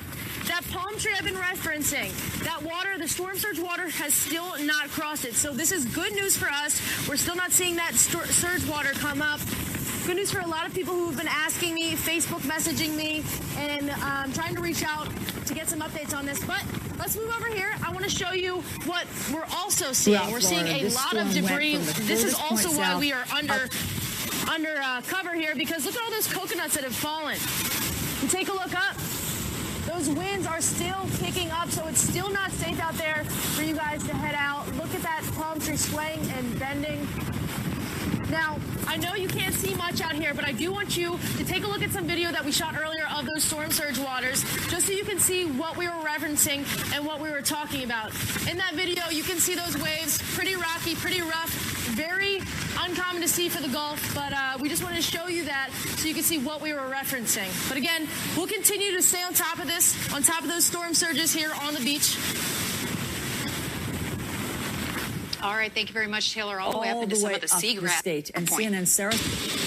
Yeah, again, we are in Southwest Cape Coral. At its peak, it was, I couldn't stand up. I had to literally hold on to this or fall over. Same with my photographer, same with my producer who is here holding up lights, literally leaning over like this because the winds were so strong. I want to give you a look at what things look like now on Daytona Beach and at the water itself, because it is an unprecedented look at just how churned up the ocean is here. Usually this is a fairly calm beach. It's not a big surfer's beach. There usually aren't big waves, but as far as the eye can see, you're seeing these large waves that are being pushed onshore by these winds. And this has been going on for hours now, hours and hours, but this is the first time that you could really see it. As we could see just little glimpses of it. Now we're really seeing it. Now we're going to toss it back to you, Allison, but angry seas here, and we know that 20 to 25 people have been rescued because of flooding. Oh, my gosh. Okay, Sarah, obviously those numbers will only go up. Thank you very much for that glimpse at Daytona. But obviously millions of Floridians are waking up to the widespread damage from Hurricane Irma. Of course, it made landfall. The furthest southern point, that's the Keys, and then it continued north, tearing through the entire state. So let's get the latest on the federal response and President Trump's plans with Department of Homeland Security Acting Secretary Elaine Duke. Secretary Duke, thank you so much for being here. So tell us what the response will be today from Washington and the White House. Good morning, Allison. Before we start with that, I want to remind everyone that today is 9/11, the 16th anniversary of losing 3,000 Americans to terrorism. And just as our first responders at the federal, state, and local level are helping with the hurricanes today, they were there then, and we lost some of our beloved citizens. In terms of the federal response to the hurricane, we do have flying weather in southern Florida this morning, so we will be out doing search and rescue and supporting Governor Scott as he begins to assess the damages in the state of Florida.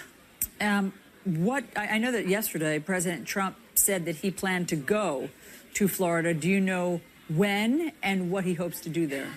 Well, it's important that we first focused on search and rescue, which we'll be doing today with some air and land assets. I think we'll send administration officials down later in the week when it is safer and the focus is off the search and rescue. It's important that every asset be on search and rescue right now, especially in the southern parts of Florida and the Keys. Do you have a sense of how enormous that search and rescue effort is going to be? Do you have a sense of how many people are trapped in bad situations? We do not now. Today will be our first time to get a glimpse of it. We do have flying weather, and as the sun rises, we'll be able to take a look at the Keys, especially where we have the most area of concern. And so what will the federal response look like? In other words, are you sending more troops? Have you already sent troops there for search and rescue? Give us a sense of the scope. Sure. We get our tasking from Governor Scott, so he will tell us what the state of Florida needs to support. But we have pre-positioned assets in terms of planes, boats, people, meals, water, tarps, whatever's needed, and additional supplies for the shelters. We have about 200,000 people in shelters right now. So we are pre-positioned to provide whatever support that Governor Scott needs. Okay, so 200,000 people in shelters. We understand from the latest numbers that something like 5.7 million people are without power. What's your biggest concern at this hour? As I said, search and rescue is number one, and then restoring power. We have also heard that about 5 million people or a little over are without power. Some of those were planned shutdowns to avoid damage, so we're hoping that we'll see some power restoration quickly. And very quickly, because we started with 9/11, and it is just hard to believe that it's 16 years later. Sometimes it feels like a lifetime ago. Yeah. Sometimes it feels like just a few years ago. Can you just share your memories from that day and how you're feeling today? The memories from that day was the sadness, but then also out of the sadness came the United States coming together and a sense of community and pride that is just something we should treasure. And I see with Hurricane Harvey and Hurricane Irma, we're seeing the same thing. People, not only the first responders, but just citizens and charities and communities coming together in the love and compassion that really is one of the founding principles of our country. And I think we should hold on to that as we continue to face terrorism and natural disasters in our country. You're so right. I mean, that really is the silver lining that we see during catastrophe is just the humanity that comes out. Secretary Duke, thank you very much for being with us today. Thank you, Allison. Let's get to John Berman, who, of course, was weathering the storm. John, I was worried about you yesterday. I thought you were going to be blown backwards into the drink. I can't believe that you were able to stay your ground during the worst of the storm. I had to spend much of yesterday evening convincing the people who say they love me that I wasn't close to serious peril right there. Allison, thanks so much. Miami waking up this morning to mud, to debris, and many, many questions. How bad is it, and when will things get back to normal? We'll speak to two area mayors next. Tarpon Point Marina, we're in one of the neighborhoods here where you can see these winds are still very strong. The rain has died down. We stepped out for just a few minutes to give you guys some of the first looks at this damage, what people will be waking up to tomorrow morning. Right now, you're looking at a light pole. The covering for that light actually blown off in the wind. It's now shattered across this person's front yard. If we walk a little bit further down, you can see this branch of a tree just barely missing this car. We walked around the car. It does look like it's okay, but still, you can tell this is just giving you an indication how strong these winds are from Hurricane Irma here in Southwest Cape Coral. Even the worst of it's gone. We're still feeling these winds and still likely more damage to come from this. As we keep walking, if you look over this way, another tree. This tree sort of snapped in the middle. A few of the branches were cracked off. And I don't know if you guys can tell, it took down some wiring with it, and it's covering a sign over here. So this is going to be an issue for the homeowners here. A lot of cleanup that people are going to be dealing with tomorrow morning. And guys, this is just down the street from where we have been staying all afternoon. We stayed inside, and even further down, there's a tree blocking the road. So lots of damage here already just on this street in Southwest Cape Coral, and it's going to to be a few hours, if not until tomorrow morning, before first responders can get out and start dealing with this, because as you can see, these winds still really gusting, and everybody's going to want to stay indoors and probably reassess in the morning and see what homeowners are going to be waking up to tomorrow. For now, in Cape Coral, Brooke Schaefer, Wink News Now. Brooke, and right now we... Hi, Chris. Yeah, I am standing next to the tree that went down earlier today. This was one of the first trees we saw to go down. It has been completely uprooted. There's just pretty much a whole, a swimming pool of water under this tree. I want to take you over this way so you can see, miraculously, somehow, it didn't break the windshield of this car. We were told earlier that this is the car of a 911 dispatcher here, but you can see that branch. It snapped right there. It just missed that rearview mirror of that car, that side mirror. So they got pretty lucky. I know that's not the same for everyone in the county. This is just a first look at the damage Irma has caused the county. Now I want to show you what was outside of our window earlier today. We know this storm caused a lot of damage in the county, but we did ride it out inside safely with EMS crews. Dan Summers, the director of emergency services here, just gave us a lot of new information in a press conference. We know now the county is officially under a curfew until 6 a.m. That's for your safety. He says the roadways are absolutely not safe to navigate. But you're much better off where you are than to attempt to leave your location and drive somewhere where the power is out. There's substantial debris on the roadways. That includes stop signs, traffic signals, power poles, signal masts, and heavy debris on the roadway. Again, it's not really just not safe to go outside right now. Power is out in most of the county. We had a shuttle of people going to get their cars parked at the Walmart just down the street, and they said the roads are pitch black. We just saw one of the first fire trucks go out for the night, and that's even risky for them in a big truck. So if you have the urge to leave the shelter, we sympathize, but it's just not safe or smart at this time. That's what they're telling us here at the EOC. We trust these people. They helped us ride out this whole storm. They say they're doing everything they can to help that is people a in big shelters deal. right now. In Jacksonville, get provisions. they've reported more storm surge than they've ever had before, breaking a record that was set way back in 1964 by Hurricane Dora. So the situation's still very real on the beach in Jacksonville, Daytona Beach, places that weren't even supposed to get hit by this storm. And that's a very meaningful reminder about us. We're going to take you into the places where this storm has happened. You should know that already they have seen 5.8 million people now losing power. We're joined by Allison Camerata in New York. Anderson Cooper is in Tampa. John Berman is down in Miami. And John, the story has been about flooding and duration of exposure to this storm.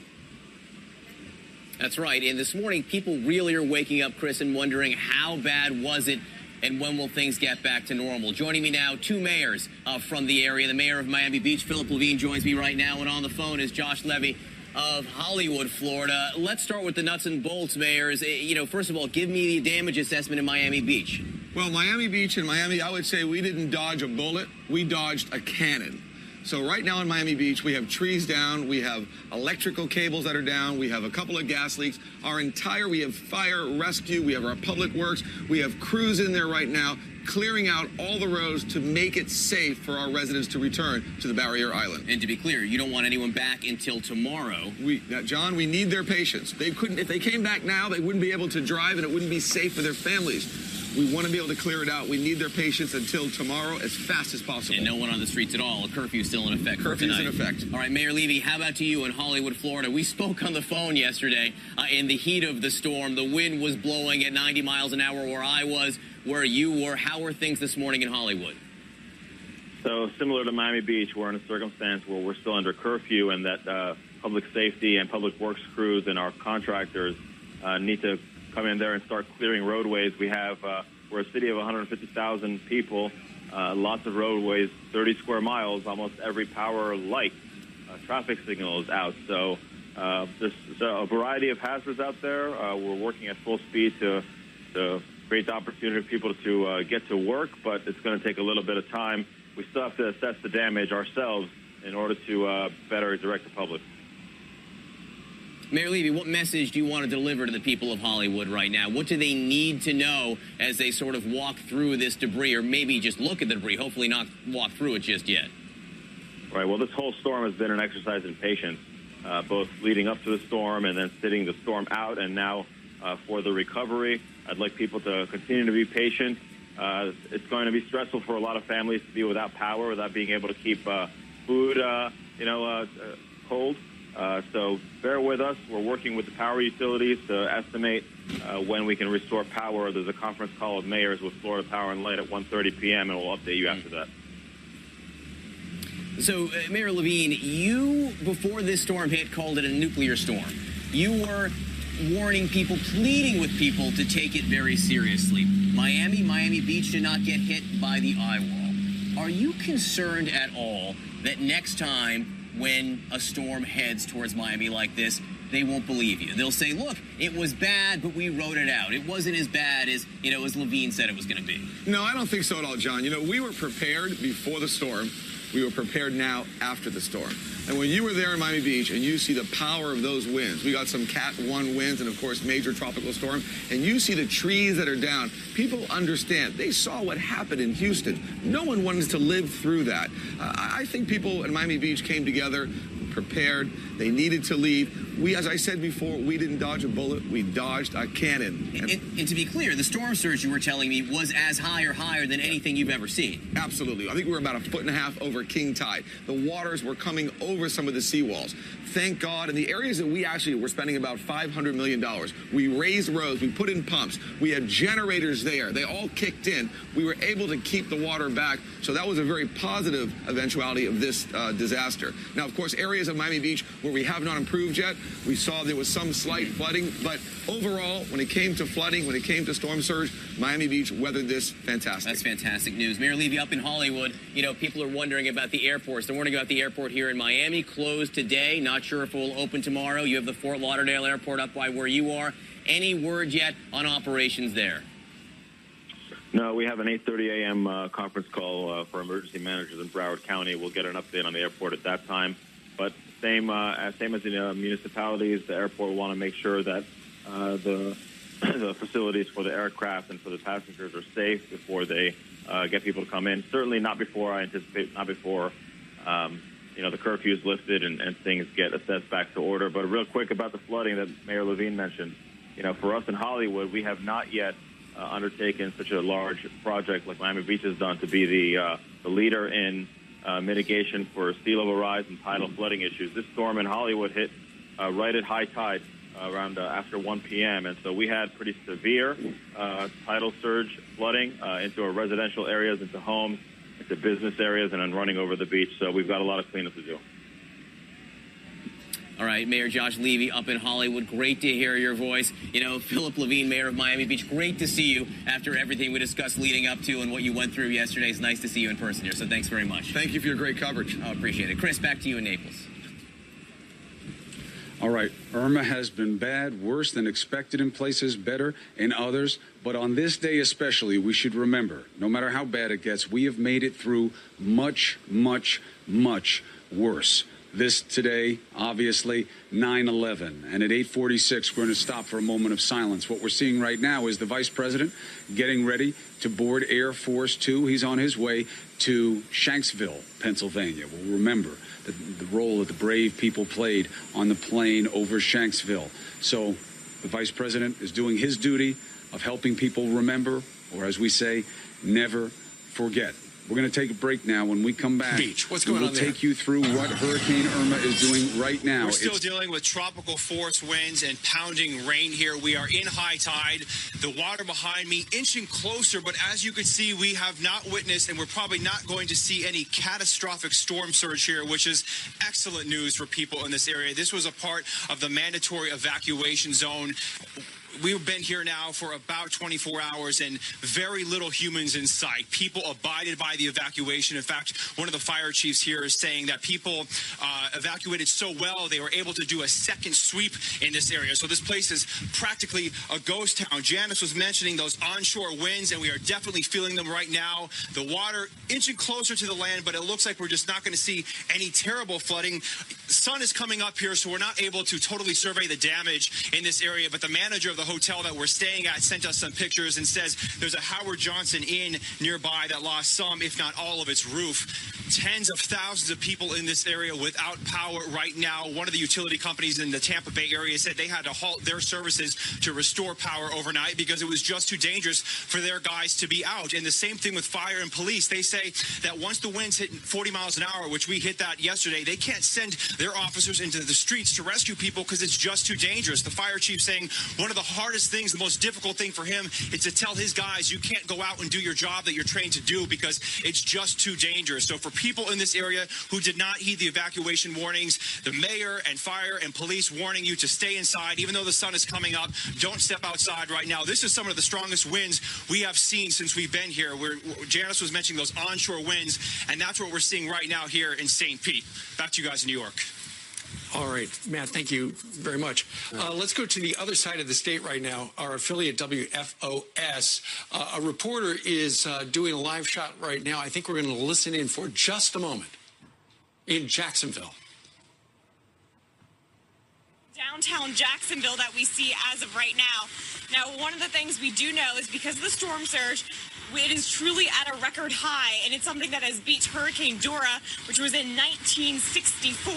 It's kind of baffling to think about that literally part of the rainwater from the St. Johns River is now flooding downtown Jacksonville. And just to let you know, I know you're not here, so it's hard to kind of smell, but my photographer, Steve, and I recognize that we think there must be an issue because we can definitely smell sewage at this point, so we're probably going to leave this area really soon because we don't know what's in this water, but there's debris and all sorts of different items that we've seen just walking over here to bring you this live coverage. We've seen branches, everything from signs, and it also smells like there's also waste in this area. Reporting in downtown Jacksonville, Caitlin Chana, CBS 47, Fox. All right, great. And that was just recently, wasn't it? 7 p.m. tonight. It goes through 7:30 tomorrow morning. The county superintendent has come out via Twitter and a news conference and said that schools are now closed for the foreseeable future.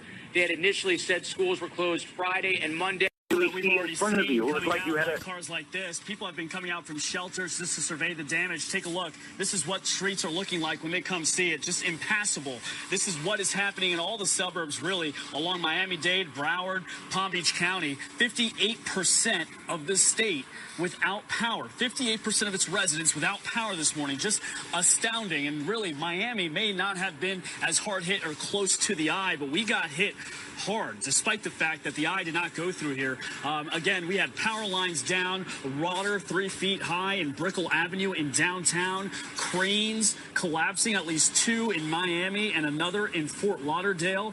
And, you know, panels flying off of buildings post-storm. And on top of all of that, we've seen police patrols in neighborhoods to try to stop looters. Looters caught on video trying to get into a Foot Locker. Another 28, according to Miami Police Department, 28 looters have been arrested so far this morning. As remember, it's right to your point. And welcome back to our continuing coverage of Hurricane Irma. Here in Tampa, people are waking up as light has come. Some 650,000 people or businesses lost homes or businesses lost power at the height of this storm last night. But they are waking up to a much better reality than I think many went to bed fearing. This city, you heard the official from Miami saying that city dodged not a bullet but a cannon. The same could probably be said here of Tampa. The storm surge anywhere from 1 to 3 feet. Officials are still trying to assess the level of flooding in parts of Tampa, which has problems with flooding even in heavy rains. So it's not anything really new here. The extent of it at this point is not known. Clearly, those people without power, it's going to days ahead for them until that power is restored. But a lot of parts of Tampa, this area here by Riverwalk, able to have power. We see some potential spots of flooding over there where the water on the Hillsborough River has been rising. But I want to go to Marco Island, which is south of Naples. Robin Sharp Brown rode out the storm on Robin Island. She joins us now. Robin, first of all, how are you doing? How is the neighborhood around you? How is your house? Good morning. My daughter and I are doing fine. We actually live in a different area on the island.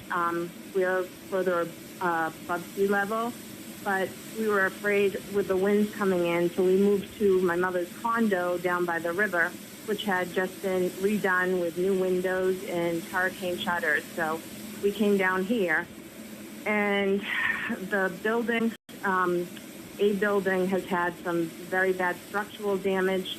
The surge here wasn't as bad as it was on other parts of the island, but the winds definitely horrific. Yeah, I mean, there's been so much concern about Marco Island. I mean, I know a lot of officials were very concerned about everybody who was riding out the storm there. Talk about that wind, because, I can't imagine what that was like for you when you're in your home.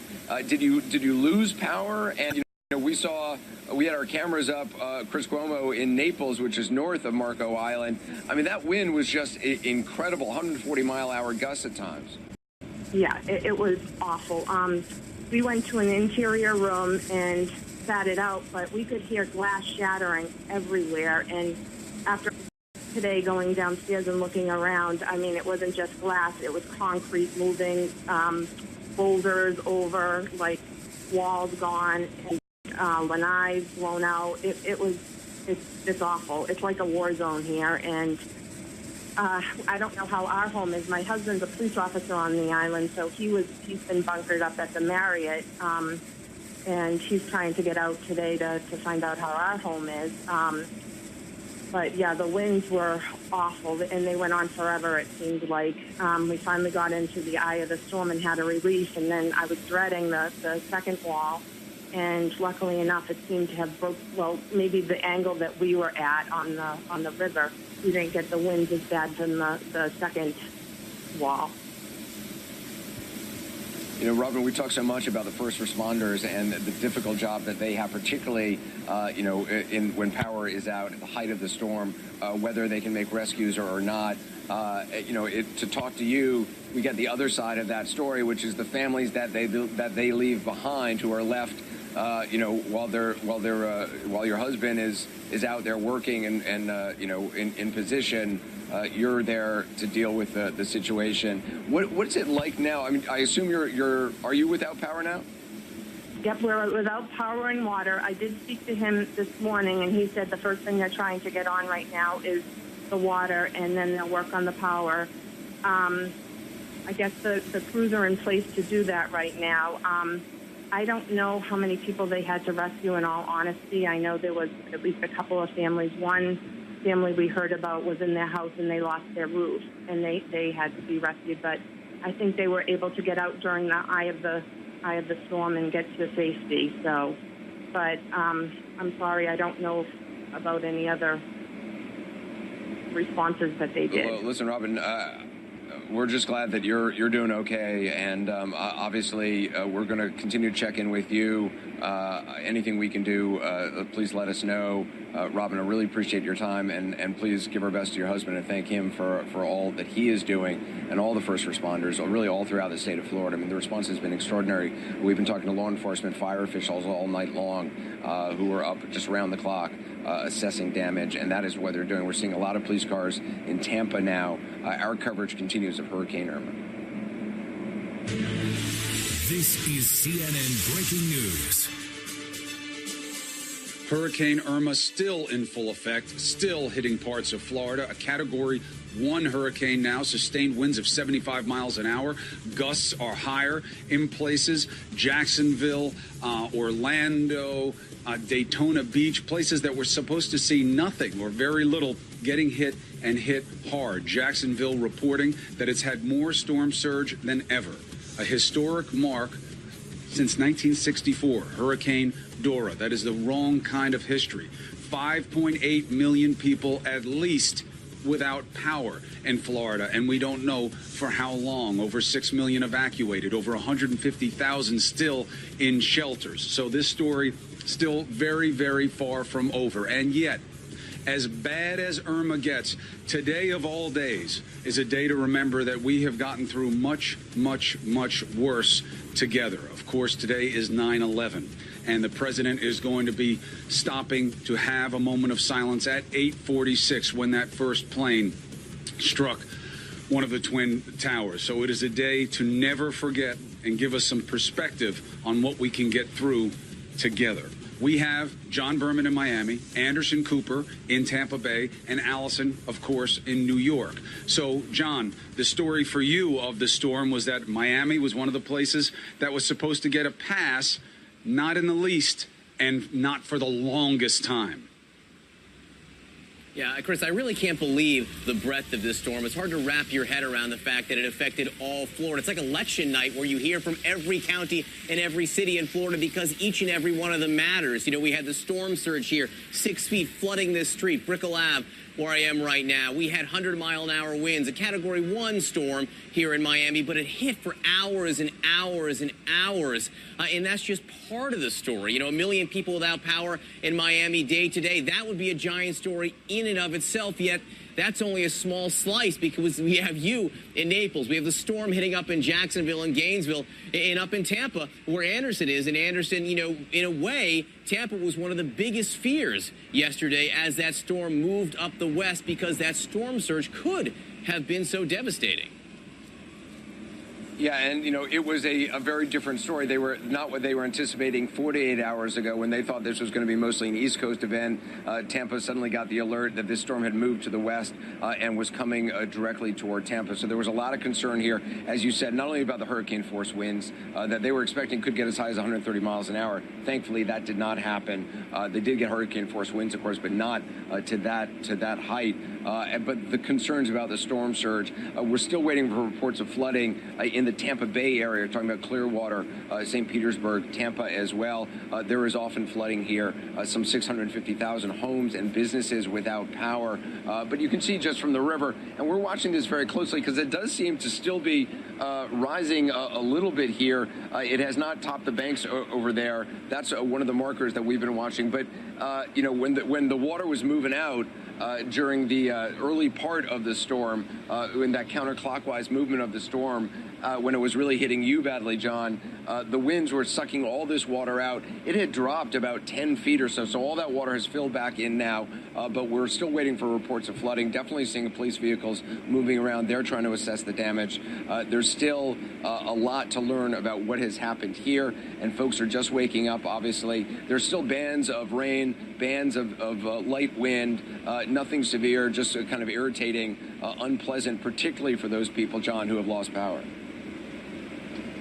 Well, yeah, also, Anderson, it makes it harder, and John knows this as well, makes it harder for people to get out there and do the work of search and rescue. You know, that's what this residual weather is doing. But that's, you know, where we are, in the parts where we are, that's the story. Here in Naples, it was about the gusting wind. That was a very big deal. I had never seen anything like that, let alone stuck my nose in it. But the damage wasn't as bad as could have been feared, and the storm surge wasn't as bad. And yet, we saw drone footage, and they haven't even been out into some of the parts of Naples yet. There's going to be a lot of flooding, a lot of homes that are affected. So let's bring in Chad Myers. This storm was longer, stronger in duration than they could have ever imagined, and not over yet, although we do have an update. Yeah, not over yet. Tropical storm now, 70 miles per hour, but life-threatening flooding occurring right now anywhere from Tybee Island all the way down to Jacksonville. This is the area that has been pushed in the water and pounded all night with rain. Now salt water surging 8 feet deep. This may be the highest surge we've seen other than maybe Marco Island and Everglades City. We know Everglades City really got hit with a 10 to 15-foot surge. But this is the area this morning. This is the focus. A flash flood emergency for Jacksonville downtown. The water has never been this high. Hurricane Dora, 1964. It was a foot lower than it is right now, and it's still going up. For Tybee Island and for the Savannah River, it was 12.4 in Matthew. It's going to 14.4, 2 feet higher than Matthew because of the way the surge is working. Now, eventually it moves to the west of Atlanta. All of Georgia, South Carolina will see wind gusts above tropical storm force today. That will still bring down winds. That will still bring down power lines and trees. But look at the winds in Naples. We watched you go through this, Chris, yesterday. 142. Marco officially 130. After that, we don't even know if it got higher than that. From about Big Pine to the original landfall, 120 miles per hour in the lower Keys. And we know many of the lower Keys roads are now still impassable. So you can't go back and forth. You can't get back to Key West. Don't even try. Well, it's also one of the reasons that, as much as we appreciate the opportunity to do this kind of broadcasting and reporting, I can't wait to get off camera and try and get down to Marcos Island, see what's going on there. We've been talking to people from there. Everglades City, too. But can we get on the island? Right. We're going to try and spread out there. Ed Lavandera is going to one. We'll go to the other. We'll coordinate easier access because there is still a lot of unknown. And as Chad was just pointing out, it ain't over. A tropical storm is no joke, more than enough to incapacitate a city and to cause death. So let's bring in Al Sandrick. He's with the National Weather Service. He's in Jacksonville, and we hear about this wrong kind of history, Al. The most storm surge they've ever seen. Is that true? And what is the situation? Right. Good morning, Chris. Thank you very much. Yes, it is the highest storm tide or surge on the St. Johns River since October 1846. We didn't have gauges on the river then, but we had extreme damage on the St. Johns River at that point. Our real concern right now is we have record water in the entire St. Johns River from downtown Jacksonville southward to the city of Palatka. The winds on the St. Johns River are now coming to a southerly direction, and that wind is going to push that water northward into the city of Jacksonville. At the same time, we are approaching high tide. The water can't get past Jacksonville. It's got to go up and over the banks into the San Marco, Riverside, Southampton, Landon Park, and downtown areas. So basically, we are looking at 4 to 6 feet of water possible along the immediate banks of the St. Johns River. And then as we start getting into some of the neighborhoods, about 2 to 4 feet of water in the streets. We are asking people to not try to get out in the floodwaters, but to vertically evacuate. This message has been coordinated with Jacksonville Emergency Management.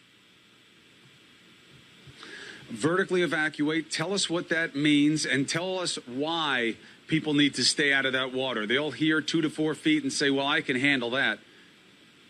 Right. 2 to 4 feet of water is extremely dangerous when you're talking about the weight of water and the fact that this water could be moving swiftly. Also, you don't know whether electrical circuits have malfunctioned and are putting electricity into the water.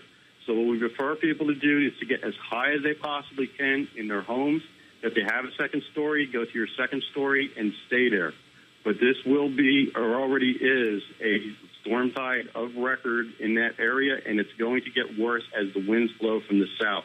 We have a very dense observation network on the St. Johns River called the NOAA Port System, and we have got good observations along there. We are already seeing a response with the gauges leveling out in the south part of the river. We have southeast winds at NES Jacksonville. That tells us now that the water is being pushed northward up the St. Johns River toward the city of Jacksonville. One quick reminder, obviously, Al, you know this all too well. People are going to hear, well, there's not that much wind. At least it's not that dangerous. Water is what kills you in a hurricane. It is responsible for well over 90% of the deaths. It's the water that kills you. It's the wind that gets the headlines. What are we talking about, Al, in terms of duration? How long before first responders can get out there and start to address people in need? Well, see, that's the other problem. Forecasting storm surge is a bit of an art. The fact of the matter is we do not see high tide in the downtown Jacksonville area until 1:58 p.m. today. So the water will be rising naturally from the astronomical tide. It probably would be till sometime this afternoon before water levels go down appreciably in this area. So it's going to be some time before they can get out there. How are you staffed in terms of search and rescue, having the boats, having the high water vehicles, having what you need? Well, that's a question for Jacksonville Emergency Management, but I will tell you we have been messaging this with them for a long period of time. At one time where we thought we were going to be seeing the core of the hurricane come very close to the St. Johns River, we had actually messaged with them the possibility of record flooding. So we've been talking to them for several days, and Duval County Emergency Management, I'm sure, is prepared for it. I know there have been some swiftwater rescues reported to us already. So they're out there, and they're doing what they need to do. Yeah, we heard some flash flood warnings in effect. We heard about some rescues. Thank God so far we've heard about nothing terribly tragic. But as you said, it is early. All right, Al, we'll stay on it. As there is information that people need to know. Yes, Al, please. Okay, just for Chad Myers, we are getting significant reports of flooding in the city of St. Augustine, too. So when you're talking your message, it's probably all the way down to Flagler Beach and seriously impacting the Summer Haven, Marineland, and St. Augustine areas as well. In fact, we know St. Augustine is significantly flooded. I think Chad is listening. We'll make sure to relay the information to him. Thank you very much, and allow us to return the favor. Anything you need, please come our way, okay? And be safe. Thank you, Chris, and we really appreciate the opportunity. Hey, thank you. Thank you for making our jobs easier and for helping so many get through this storm. All right, let's get to Drew Griffin. He's at Fort Myers, Florida. He spent so much time with people in the shelters and trying to figure their way through this storm. What's the latest from there, Drew? It's all right. Chris, you know, the misery continues here.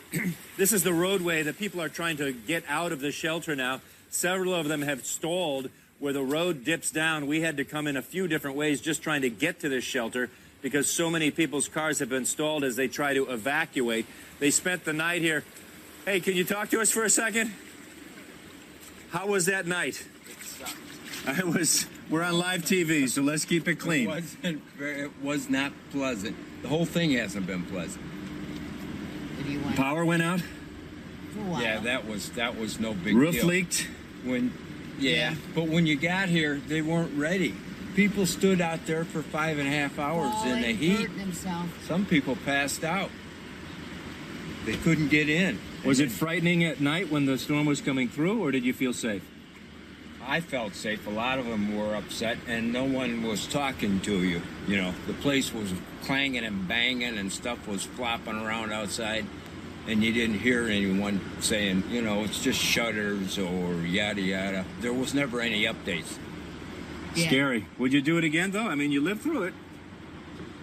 I don't know. I'm from Michigan, and I don't know. We'll bug out sooner and get the hell out of the state. Well, that was probably the best idea. All right, guys, we'll let you go. Good luck getting through that water. We had a good plan because it was going the other way, and then it doubled back on us and came to the west and screwed our plan up. Chris, that sounds familiar. It screwed our plan up, too, didn't it? We're going to let him try to drive out of here in this water. But as we see these Hurricane Irma refugees, you can see this fella here just coming out of the shelter now. They're all trying to leave this dome of safety. And I don't know, George, can you peel up to the top and see the roof damage, Chris? I don't know if you have a monitor, but during the storm, the roof started peeling off. It was never a structural issue, but it scared people. It did start raining. They had to move some people around on the ground. So the issue, the problems here at the Germain Center Arena in Estero, Florida, outside of Fort Myers, just continue as people try to get over this storm. Chris?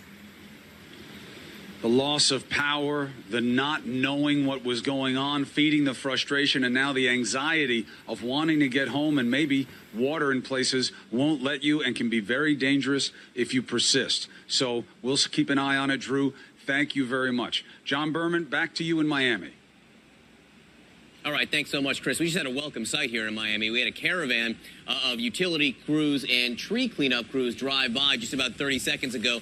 They have a lot of work to do here. Even as they begin to clean up here, there are still cities in Florida dealing with the brunt of the storm. Our Brent Gingras is up in Orlando right now. And Brent, you had to move inside because it simply wasn't safe to be where you were outside anymore.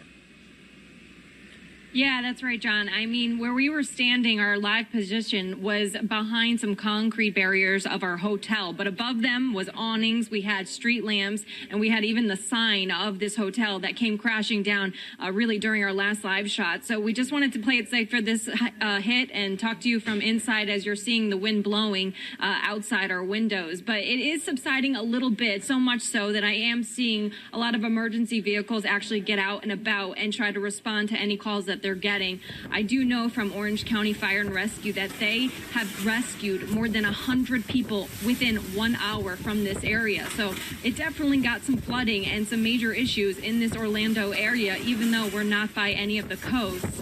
What I do expect in the near future, John, in the Orange County Convention Center, there are 1,500 emergency vehicles that came here from all over the country ready to respond after Irma hit, and I expect all those guys to get out and respond to the hardest hit areas. John? Yeah, they could be moving south very quickly, maybe even to the Florida Keys. That's what we heard from emergency management pros down here. Bryn Gingras in Orlando, thanks so much. Let's go over to Tampa now and Anderson Cooper. Hey, Anderson. Yeah, you know, we've talked a lot, John, about the first responders, and we're now just starting to hear about some of the things that they had to respond to during the nighttime hours. And really, even today, they're going to be responding to a lot of calls. I want to have you meet some folks from Coral Springs, Florida. And get it out, and let everyone take it from there. And around what time was this? What point of the storm? It was in the middle of when it really started picking up over here, you know, which, of course, it's going to happen. You know, the wind started picking up. We started battening down the hatches. Really, emergency vehicles weren't responding to, you know, many of the emergencies. But, of course, something like this, we had to get the team together and get the, you know, the vehicles out there and the troops out there to go bring April into this world. Sergeant Myers, Chief Whalen, you guys responded to this. What was the scene when you got there? When we got the call for to do this, we actually weren't sure we were able to go, and they chose our command vehicle that myself and Chris Hurst were assigned to because of the low profile of the vehicle and the fact that it was four-wheel drive, and said, if you can make it, we really need you to do it. And we absolutely went, no problem. Our crew here at the fire station ran out into their trucks in the bays, collected all the equipment that they thought we would need in case anything went wrong, including an OB kit and a live birth kit, and we stuffed our little truck full of it. And my driver Chris and I took off, and we had no idea what we were going to encounter. And immediately, as soon as we left the station, we had very heavy winds and driving rain, which isn't usually a problem. And then we ran across some heavily damaged areas en route to the house, and we were lucky that we were chosen for that, because the regular vehicles would not have been able to get through by any means to get back to bring April into the world.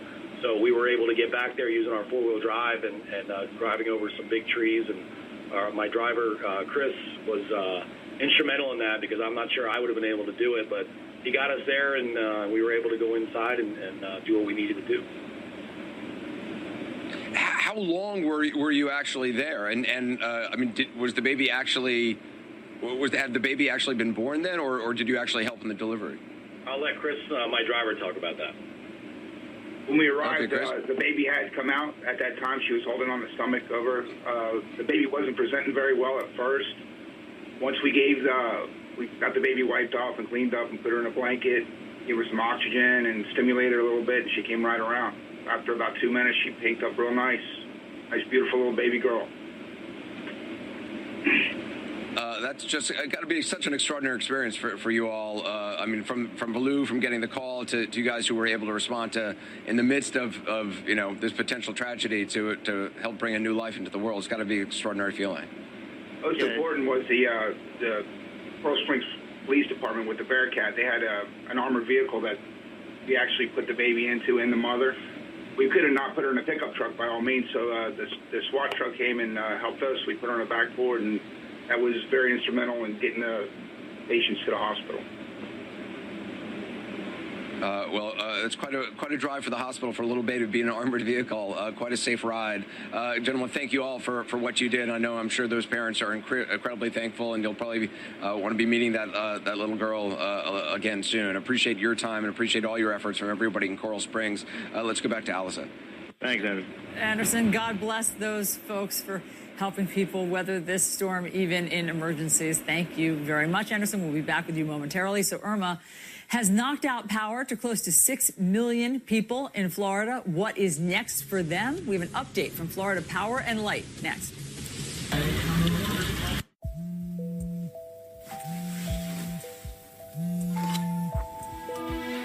Hello?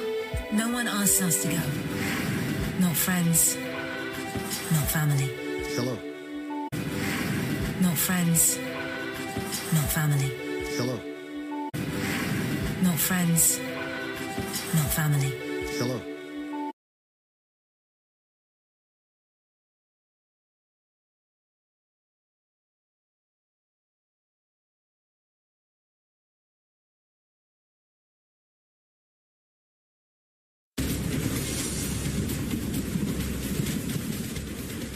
The sun is out here in Naples, Florida. The worst is over. The rest is just beginning. They saw gusts of 140 miles an hour here.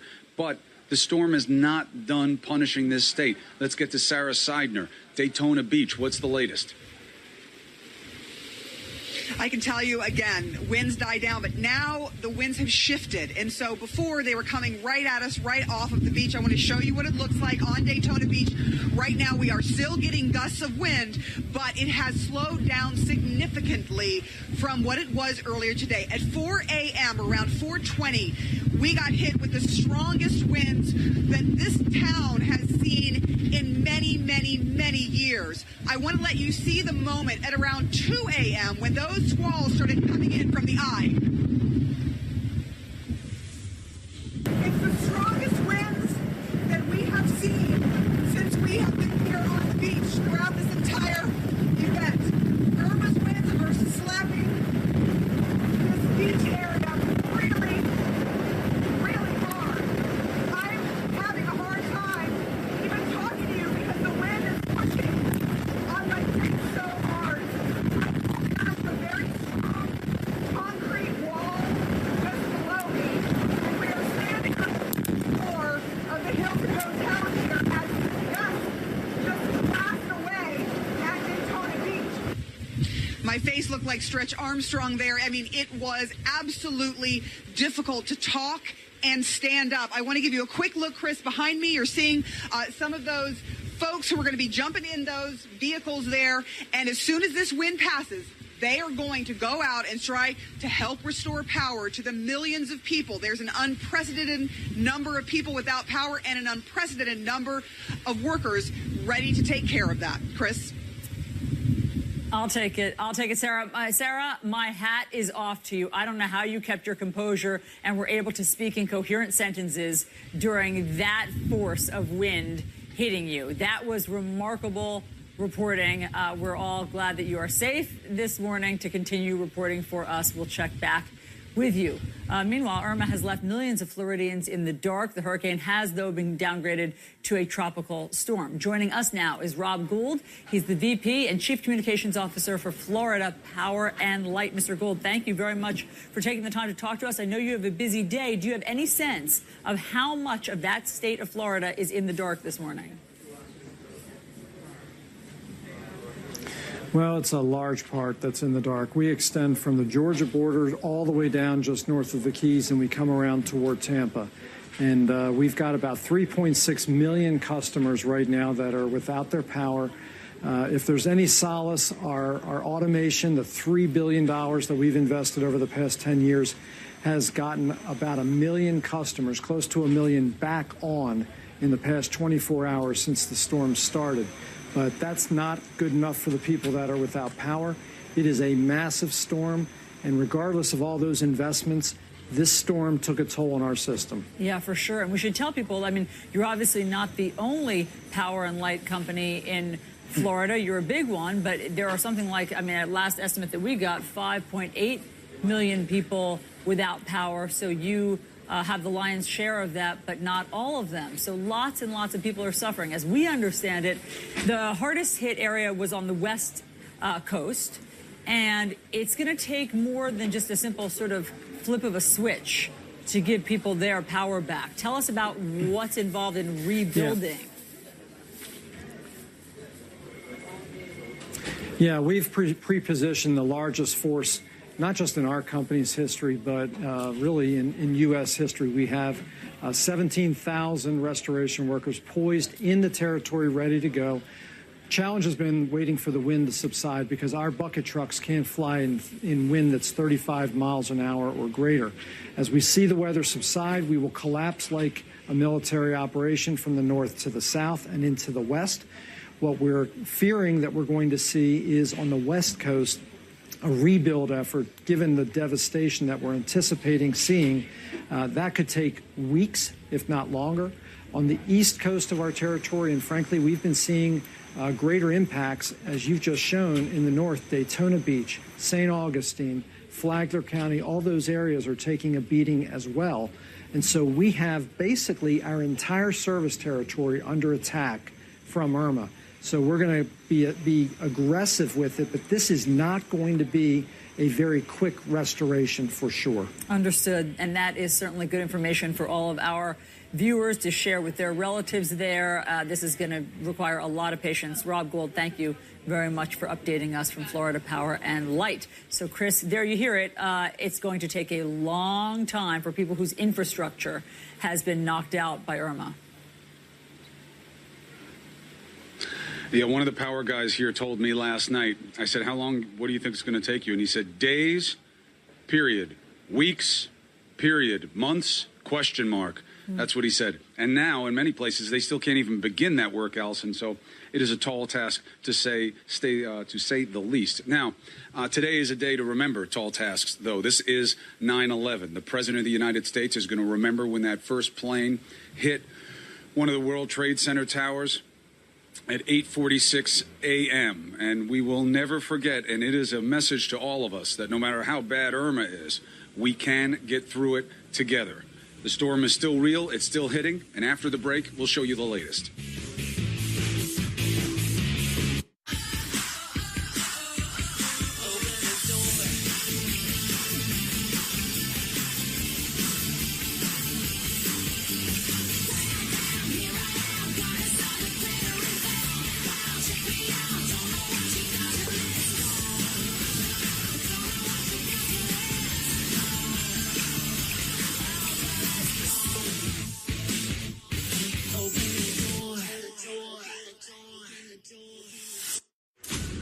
We are the vanguard. A mother died getting her kid out of Cuba. We should know who changed the world. You should know their names. You're welcome. We'll make America great again. We were going to have to go into the house and take him. My God, America, what did you do to this boy? Every time they leave and they come back, they're a little bit different. I'm one of his oldest friends, yet I don't know Jeremiah. This is Ronald Reagan, President of the United States of America. Take that, Mr. Gorbachev.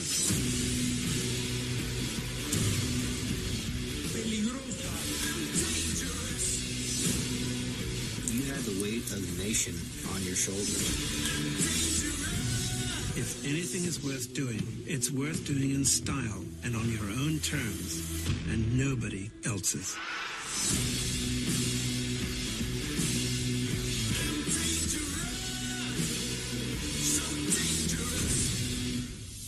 I'm S.E. Cupp. You might know me from here. Sort of has a history of misunderstanding the role of the press. Average voters want kitchen table issues discussed. But now I'm here on HLN. S.E. Cupp, Unfiltered, weeknights at 7 on HLN.